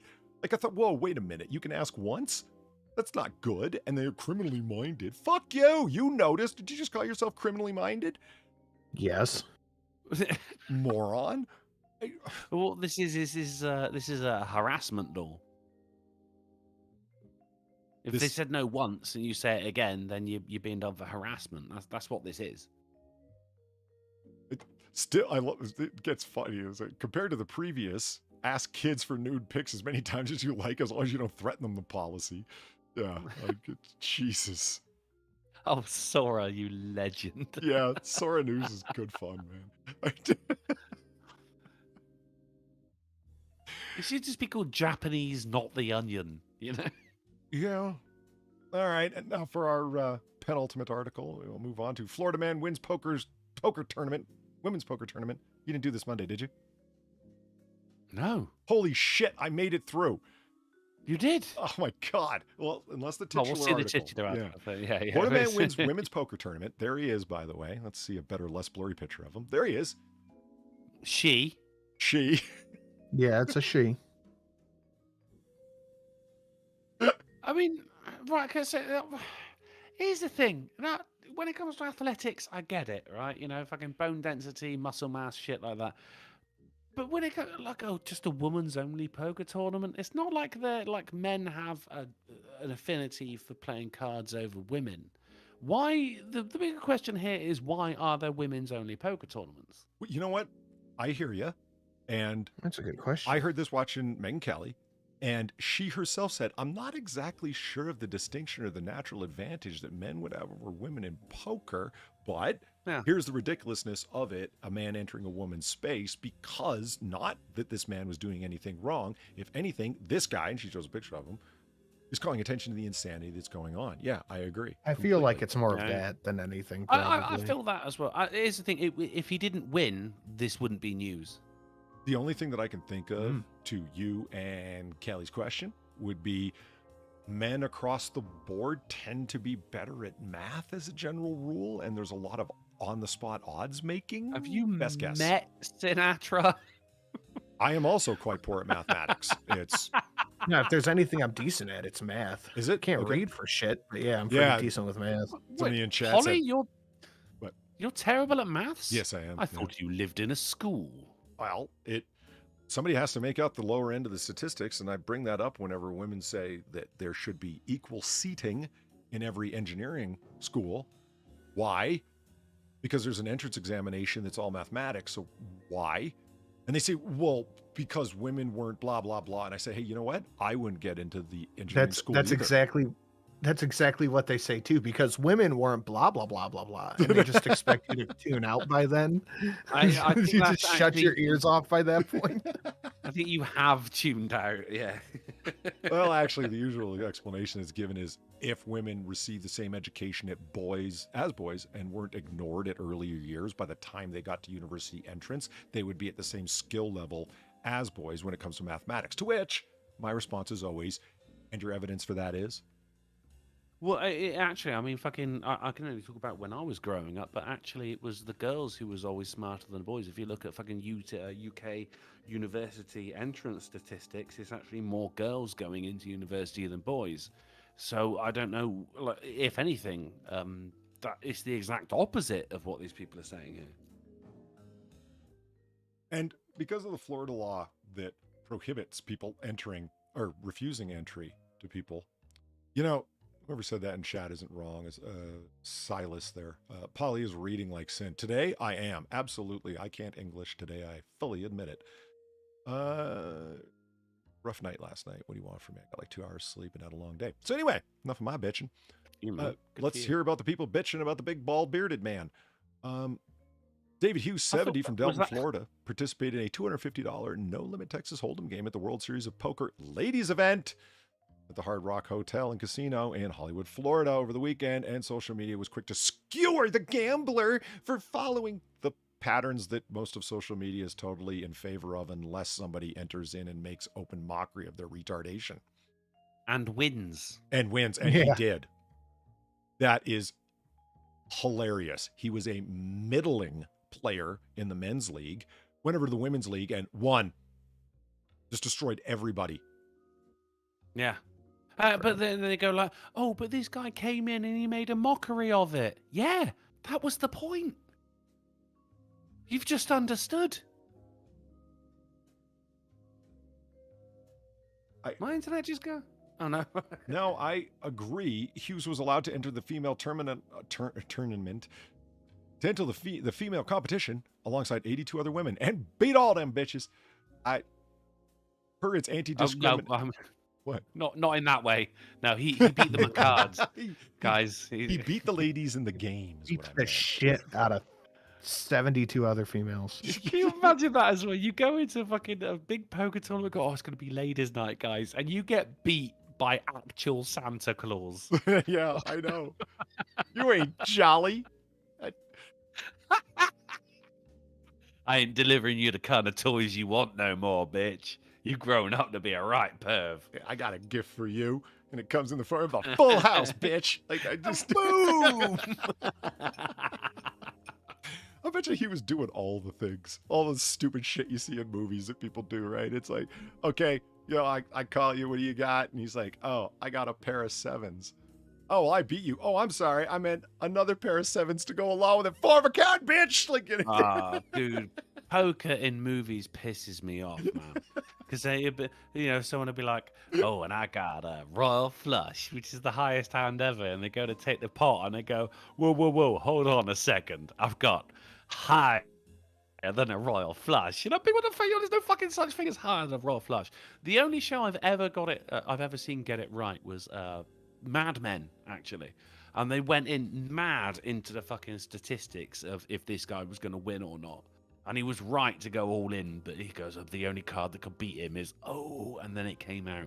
Otherwise, mate, fucking Hollywood gets poker stupidly wrong. It pisses me right off. Look, we've actually got fucking Father Christmas right here. A fictional character has just won a goddamn tournament, yet Hollywood can't get it right for balls. Mm-hmm. I mean, and somebody said, hey, man, look up for a second. He's like, that's me. And he knew why they were wanting the picture. He absolutely knew it. Yeah. I think someone just shouted out, hey, dude. And he's the only one who looked up. You know? And the only person to look up at the ladies' table was, well, obviously this man. Nevada prohibits excluding men from competing in a women's tournament. And as per anti-discrimination legislation, Florida casinos by law cannot ban men from entering into a women's tournament. So the way that they do it, interestingly, is the event held a hefty price tag, $10,000 to buy in, with women earning a 90% discount to deter males from entering. He fucking entered and beat them anyway. Oh my God, it just got better. He looked at that and went, nah, it'd be all right. Yeah. I've still got this shit. He told his wife to wait in the fucking, in the Winnebago. I'll be back in a couple of hours with dinner. But it does raise an interesting question, and it was the one that you raised. Here's Ebony Kenny, a longtime player, a very skillful player, says, we do appreciate the dead money of him entering, but I really wish men would get what these events stand for. So I put a $300 bounty on this man. This is before he won, calling his money dead money, meaning there was no chance he was ever going to pull it out. Thus, the pool just got bigger. See what I'm saying? But then she just put a bounty on his head and he won. So and he anything, won. Your bounty was dead money, love. Right. And you could put bounties on players, which is just other players compete to knock the person out as opposed to and then they game. You know. That's exactly, yeah. So that was dead money because he didn't get knocked out. Now, here's the thing though, Polly. Could you imagine, all right, this is going to be an all-male poker tournament. Could you imagine the lobbying? Well, people did say there should... We'd never hear the end of it. There was a person who did make that exact comment. Charlie Carell. Hilarious that he won, too. It pokes fun at the idea that anyone can identify as a woman and be allowed to enter a woman's space. The real issue is that people are taking... Yeah. They're taking advantage in areas like sports, prisons, and changing areas. Well, you know, I think, Charlie, you need to realize that poker is a sport. I mean, not exactly a very physical one, but it is competitive and it is a game. So, yeah, entering women's spaces... Right, I know it's a minor point of contention here. Point of personal privilege. Sport suggests there's some athleticism to it. You come from the land of darts as sport. Lighten up. I also say that darts are not a sport. Do you? Darts are, yeah, I do, yeah. Darts are just mini javelins. Like, you're training to become an Olympiad at that point. I think darts we love games of accuracy here, but, like, darts is just very, very small archery, which is a very... And I'm fine with darts being considered a sport. I am. I don't really mind poker being considered a sport either. It doesn't bother me. I'm down with competitive things being considered sports, honestly. Doesn't bug me. I'm just saying sports kind of suggests that there is a level of... athletics to it is all I'm saying here. I mean, I do understand the argument. I just It's think, like, is chess a sport? yeah, why not? Is what? Chess. It's a game. Yeah, why Oh, not? He said chest. I didn't say chest. Pulled the tape, but yeah, that's a sport. It's not. It's a game. It's competitive. Unless it's pulling money or players away from your athletic sport or an athletic sport that you really like and support, I don't really see the problem, is what I would Well, no, I suggest. think the difference between a game and a sport is athletics. What about like fishing, bass fishing? Is that a sport? I think with bathfish, I think there's probably a huge level of athleticism to it. Certainly. Right. I mean, you are fighting against a fish. Like there is a physical aspect to it. What I'm saying is that there are games, chess, darts, poker.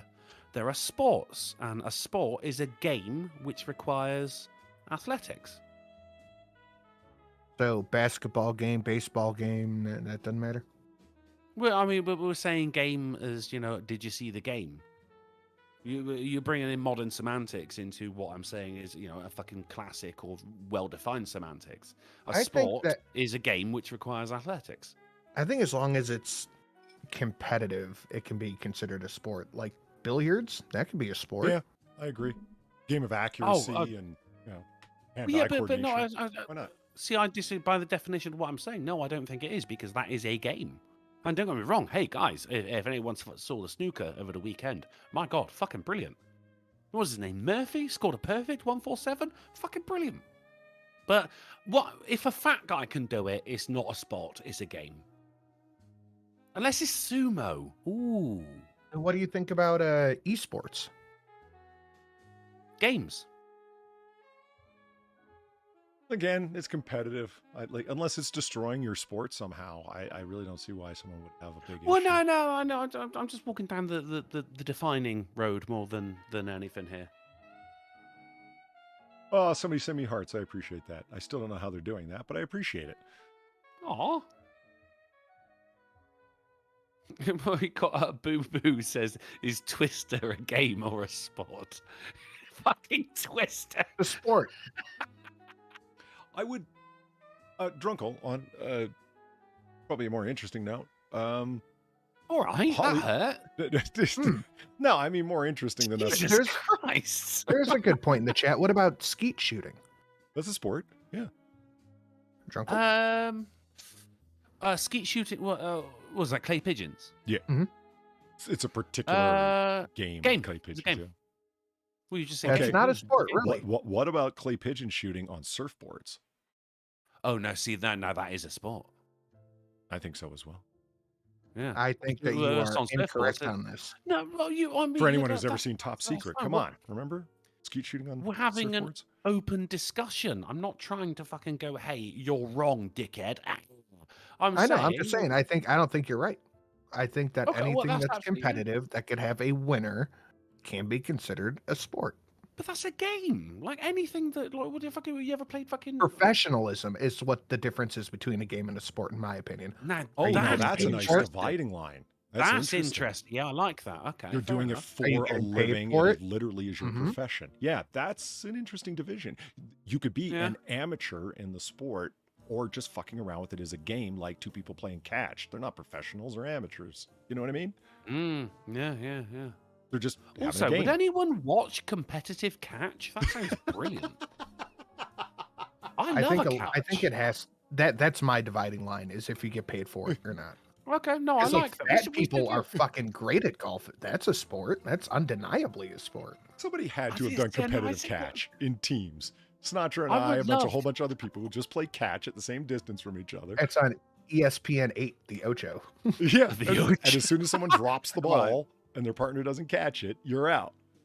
Have you ever, like a birthday party or something, people will play like Keepy Uppy with the balloon? Uh-huh. That was on ESPN 8, the Ocho. Competitive balloon Keepy Uppy. Polly, have we got a minute? Can we... We're like an hour overtime, so I don't know. That's why I'm trying to move this along to the titular article, but This could be worth it though. I'm just gonna make sure I got the right one real quick. Yeah. No, I got it right. I'm gonna fucking DM it to you now. While we're hot on the fucking what is a sport? Now, here's the thing: keeping the balloons up in the air at a birthday party, that's a game.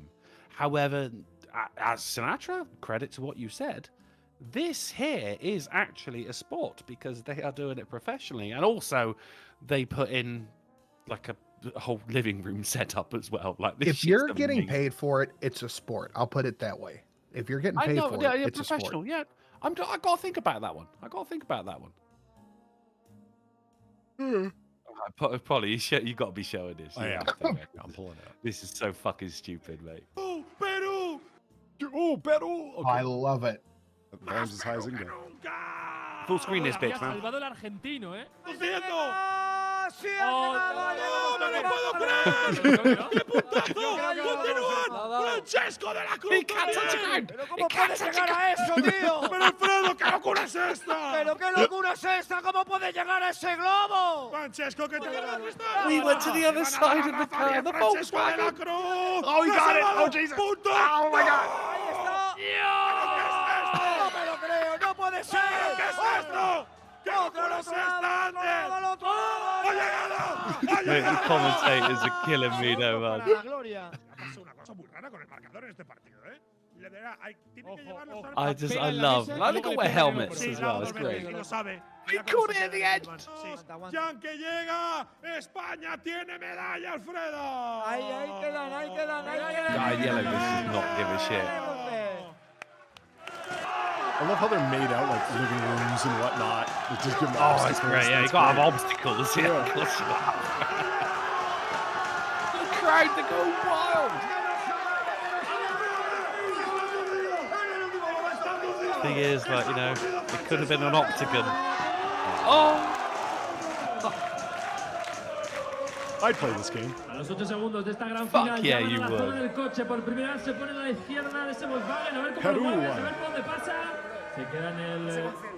Try blocking him, they try getting in between him and the balloon. Interesting Drunkle, this tactic. even meets your definition of sport. No, it meets your definition. Well, actually, yes, I think we're both happy on this one, so are we not? Yeah. Dos, uno, Peru! Uno, Peru! Fucking delightful. That's awesome. Cannibalistic Wizard says, are they wearing helmets? Did you see the amount of furniture in the octagon right there? Yeah. I think that would make UFC a little more interesting if there was like, a stove, a sofa, just in the ring. Make it more domestic violence-y, Yeah. Excellent. All right, let us move on to our titular article about, insanity of this sort, but taken to the full artard level. Yeah. Musk bans self-proclaimed gender-fluid demon from Twitter for promoting pedophilia flag. What was it, on top of the Kremlin? What the fuck is this video about? Well, you know how it is. They just start playing videos, man. It's New York Post. Which is why I love my nuke button so very much. You would not believe the comments responding to this on Twitter going, I thought he was for free speech. That doesn't sound like very free speech. They will literally argue anything, won't they? Holy shit. I'm sure Putin loves his nuke button as well, mate. I'm just saying. Notice that I had to hit it 4 to 5 times because, yeah, it's got every video that's going to autoplay set behind it. So if you just nuke the front one, that's not enough. It'll still have the background one. And then once you've nuked all the fucking videos that are set to play, you got to nuke the actual player itself. Good God. So when it comes to people complaining and going, I thought this was about free speech, are they actually complaining it's about free speech? Are they saying, hey, here he's just being a hypocrite? Or are they saying, actually, no, this is a legitimate sexuality? Like, you got one of 3 things to choose here, and none of them are particularly good hills to die on. No shit. Well, I actually haven't read this article, so let's find out what happens with it. I was just having fun with the headline. A man after my own heart, Polly. Yeah. Thank you, Sin, for this article. Twitter banned a self-proclaimed Luciferian and Antichrist after the user posted a flag promoting pedophilia not tolerated on this platform. Twitter CEO Elon Musk tweeted in response to a user congratulating him for pulling down the account, which went by Zeb Demon.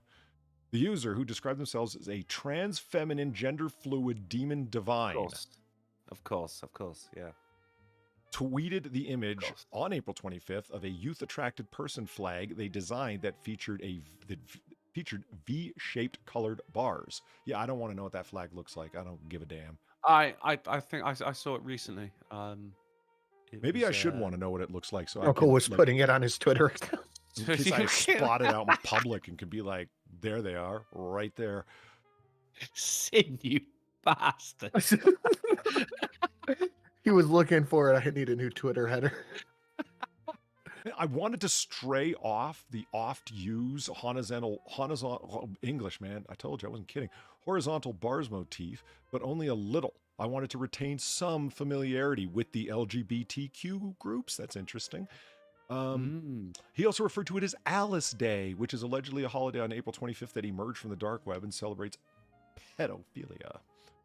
According to the screenshots, the since deleted celebrate Alice from Resident Evil. I thought we were going to say Wonderland. No, Resident Evil Alice should be celebrated more. Is that you're all going to die down here? The pedos in the dark web? That'd be nice.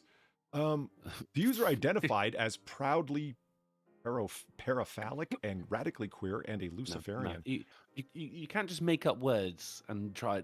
I'm going to make it sound scientific, therefore it will be acceptable. Like, no. This isn't bigotry. This is common sense. Yeah, paraphiliac. I'm assuming multiple things turn me on or whatever. Nonce. Yeah. Luciferianism is reportedly a belief system that believes humans and gods, humans are gods, and views Lucifer as a symbol of human enlightenment. And great people.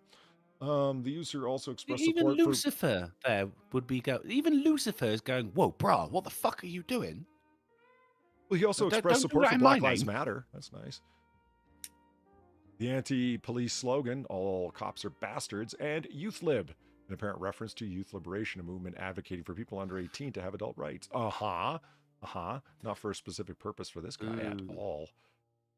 We're suspended. It's going to be an unpopular opinion, but in the way of Sinatra, I'm saying this glows a little bit. This is perhaps trying to paint fucking the left in a bad light here. No, this just does paint the left in a bad light. It's not trying to, it does. No, but the response on Twitter is really what does it. There are people going, I thought Elon Musk was free speech. Why is he banning active pedophiles? It's actually the fallout from it. I 100% agree. Yeah, fuck it. What I'm saying is, like, it would only take, not to say this person actually does do this. Fucking fingers crossed and fucking hoping up to a deity I don't even believe in, that this person doesn't actually believe in this. That they are just doing it to, as with a poker player, highlight how fucking ridiculous some shit is. And that has just been shown by the replies, right? So people are actually more willing to justify paedophilia if they get a poon on Elon Musk, which is a fucking sad state of mind.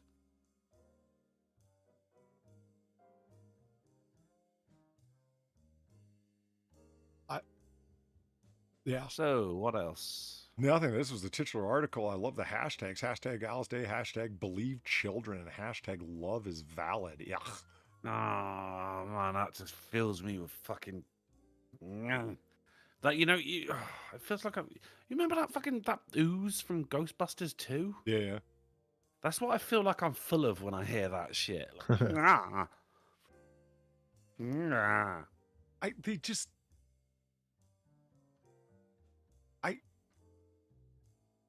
Okay. I got nothing, man. It's just disgusting all around, man. I mean, what the fuck? Oh, it is. It is. Yeah, I'm just thinking about the thing. It's like there's no place that certain people won't go, not realizing how it makes them look. Let's attack, Supreme Court Justice Clarence Thomas endlessly at the White House press corps soiree. We will endlessly attack this man. And it's like, under any other circumstances, endlessly attacking a black man who's is very achieved in life and has achieved one of the highest positions in his particular field, in this case law, would be beyond belief. It would be racist as fuck to specifically focus on mocking this guy and making fun of him endlessly. But it's okay because he's got the wrong think. Well, that is an incurable disease, Polly. You know that. Well, yeah. But I mean, it's the same kind of idea. It's like the guy, Elon Musk, we hate him so much for kind of undefined, unclear reasons, honestly. Rich. Yeah. Let's go after him for getting rid of a gender fluid demon on Twitter promoting pedophilia. You've got a problem with that? Elon Musk's company of engineers and biomechanicists have produced a treatment that absolutely eradicates and puts into complete remission certain forms of leukemia. I can see all jokes aside, I can see a whole bunch of Twitter people coming out and going, I thought he was against vaccines. What's wrong? Never taken that. It's Musk derangement syndrome, isn't it? Just the same as it was with Trump derangement. So everyone said Trump could cure cancer, and people would still fucking say, "Oh, but fuck him." It matters who they are more than anything. What I'm saying, because I got Bun in the chat says this isn't glowy. This person is just disgusting. But maybe it's the AAA that has. Now I agree with that to a certain extent, but it's the AAA that has always. And to an extent the GPP, which has always made me like question these headlines a little bit more, because remember, guys, I mean, no matter what you're looking at, if it's from the mainstream media, it is propaganda, and anyone can start a fucking account on Twitter and put on whatever fucking flag or whatever, right? But the thing, what I'm saying is, what is the intent here? Now, if the intent was for them to make this and say, oh, fucking, I do all of this and under this flag and all that, I'm not saying it because I know it'll get clipped, right? And then see if Elon Musk bans me. All right, then brilliant. You've got a result. Musk did ban them. And then we've got the fallout of that, which is people going, I can't believe you fucking did that. Now these people are coming out of the woodwork, which are basically defending paedophilia. Right? So now we know who these people are. So if it is a glowy person, then he's just done the goddamn Lord's work right there. Do you get what I'm saying? I do. I mean, presumably it's anonymous as well, right? I mean, why would you put your fucking face to that? But then also people go, oh, this is Elon Musk Twitter. Fucking Jack allowed fucking Heart's Progress for years. That's the other thing. Is that why were there so many accounts that promoted all of this bullshit? There are so many times we can repeat it on YouTube without causing fucking problems. Why were there so many accounts for him to eliminate when he took over? Well, that says a lot about Jack and the former entourage up there, doesn't it? They just didn't give a fuck. They were too busy canceling conservatives and making sure Trump wasn't available and just waiting for the ripe opportunity to get rid of the evil orange man, et cetera, et cetera, et cetera. And now it's not conservatives and people on the right that are complaining about Elon taking over. It's all lefties. Gee, I wonder who you damn well knew the platform was leaning towards. Why do you have a problem with it now? Oh, well, it wasn't a left space. Then why are you so angry about Elon taking over? Because the hate's going to flood in. Because he's going to do what? Well, allow conservatives back on. Oh, I see. Yeah, they never really have such a left space after all, though. Cogent answer to that, do they? People cheer, well, like, oh, well, Whoopi left. And it's like, no, Whoopi, don't fucking leave. If it wasn't why do you even care? And I mean, it's what's her name has a huge fucking following on there. Alexandria Ocasio-Cortez has a huge following on Twitter. Don't give me this garbage that they're being rushed off. Fuck off. Everybody has their own fucking audience and everybody shit posts on Twitter. Get fucking used to it. You were protected up until now to a degree, and now it's not that way and you're bitching? Shut up. Oh, my blue check mark. Yeah, the thing that kills me are the people that have used the right-facing pointer finger at their blue, and so in their name it says did not pay for this, and there's a finger pointing at it. Oh, you're one of the original formerly liked and approved people, and you don't want people thinking you paid for your blue check mark. You got it because you deserved it from merit. Merit of what? Right? Look at me. People like me. Look at me. Well, after they turned it into an actual approval statement, not verification you are who you say you are, when they degraded Milo Yiannopoulos to not, in fact, be who he said he was, apparently. He's coming out, no, it is a statement of approval. That's why they liked it so much. It's like when you go into certain Discord servers and there's fucking mods that have given themselves roles where they've got military honors or something. It's nuts. Fuck off. Make it a red check mark. The blue ones are the ones you pay for. The red ones are the ones you get given. And the amount of people who will not be proud of it then because it resembles the Republican Party. Well, you know what? Shadow Sonata, AOC was probably a horrible bartender as well. I don't think she would. I think if she ever served as a bartender, she would be horrible. I think she just delivered drinks, personally. Yeah, probably. Bartending's fucking hard, and you have to know a little bit about mixology. Do you think that dimwit could figure out how to muddle a lime? I doubt it. Do you think I'm that's gonna ask her to where make she it worked? old-fashioned, see how bad it is. You know she worked at a fucking dive bar in Harlem, man. Speaking of muddled limes, we never did get to muddle Drunkle's limes today, but that's okay. I will find the rotten limes for later. It will be used. Yeah. Yeah. You haven't escaped the rotten limes, sir. No, I feel welcome on this show 3 times a week.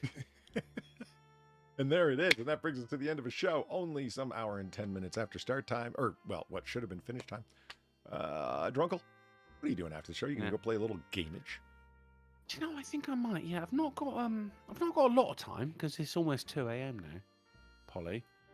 But I can. We did save the world, and now we're going on to save the world again. You see, even though we saved the world, the illegal aliens still did come in, and they took away our freedoms and our way of life. And I've got to defend that. And what better way to defend that than using not just mine, but your Second Right Amendment over on twitch.tv/DrunklePlays, where we're continuing with XCOM 2. They are actual aliens, guys. Really? Yeah, like real aliens. Like, but what I'm working on is building a wall and getting them to pay for it. Nice. Yeah. Nice. That always works out really well. I think looking at the budget, I think it's going to be more of a fence. That's okay. Did you talk about the dad arrested for piercing his son's ears after they asked? I saw that. It's a bullshit article, man. It is terrible. Huh. Yeah. In any case, Sinatra, what do you got for us? I got a video going up on the Sentence Ass channel. Go ahead, check that out. Nice. You gonna link it in chat? Or do you I not want an will association not. with the Polyword channel? I don't have a wrench. You don't have a wrench? Say something in chat. Why the fuck don't you have a wrench? Polyword channel. Well.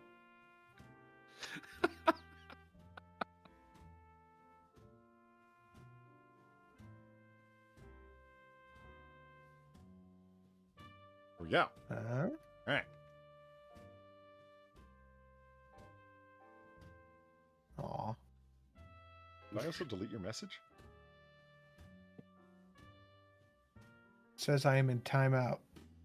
What? How?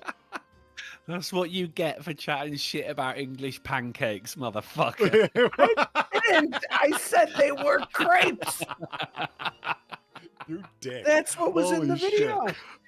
Oh man, someone lime Drunkle right now. He's so got it coming. The son of a bitch. I am all that is He man. just became a moderator. He didn't even get a chance to type anything yet. He already timed him the fuck down. Wow. Get fucked, man. All right. Oh, Polly, I'm in trouble on Friday, mate. Fucking hell. Man, Yeah, I'm gonna have some animated flies buzzing over the rotten bergamot, man. It's just taking it to the next level.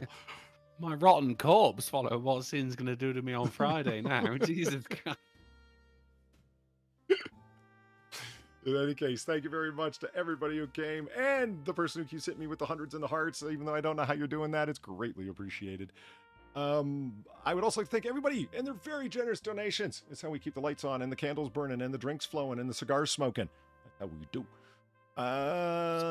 Apologies to everybody for running over, but hey, we were having a good fun time, and that's the way it happens when you're having a fun time. It was good fun. Lot You flies got and extra whatnot. show for free. Yeah, man. Bonus content time. But in the meantime, If you can't stand listening to Drunkle talk by himself and don't want to go watch his gameage, where's the next time that they can spot us, Drunkle? Talking to each other. Well, before I get to that, buddy, you tell him Steve Dave just threw $3 for the Ricky Spanish. Says, get fucked, Sin. Drunkle deserves this, Ricky Spanish. Boom! Thank you. Tell him Steve Dave. Polydub, we're going to be back on Friday on the Silent Sin channel at 10:30 p.m. GMT, 5:30 p.m. SD, 4:30 Central, and 5:30 a.m. on Christmas Island. Play the thing. I will play the thing. And there you go, Shadowclaw. And for you.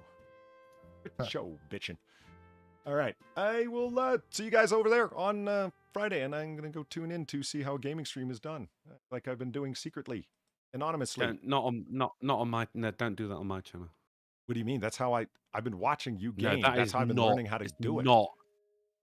Don't learn how to game from me. Well, it's better than watching the titty streamers. I can't learn to. It's not. It's not. Watching them. Don't watch me. All right. I don't watch me. Okay, see you Friday, guys. No Until one then, watches have a good night. me.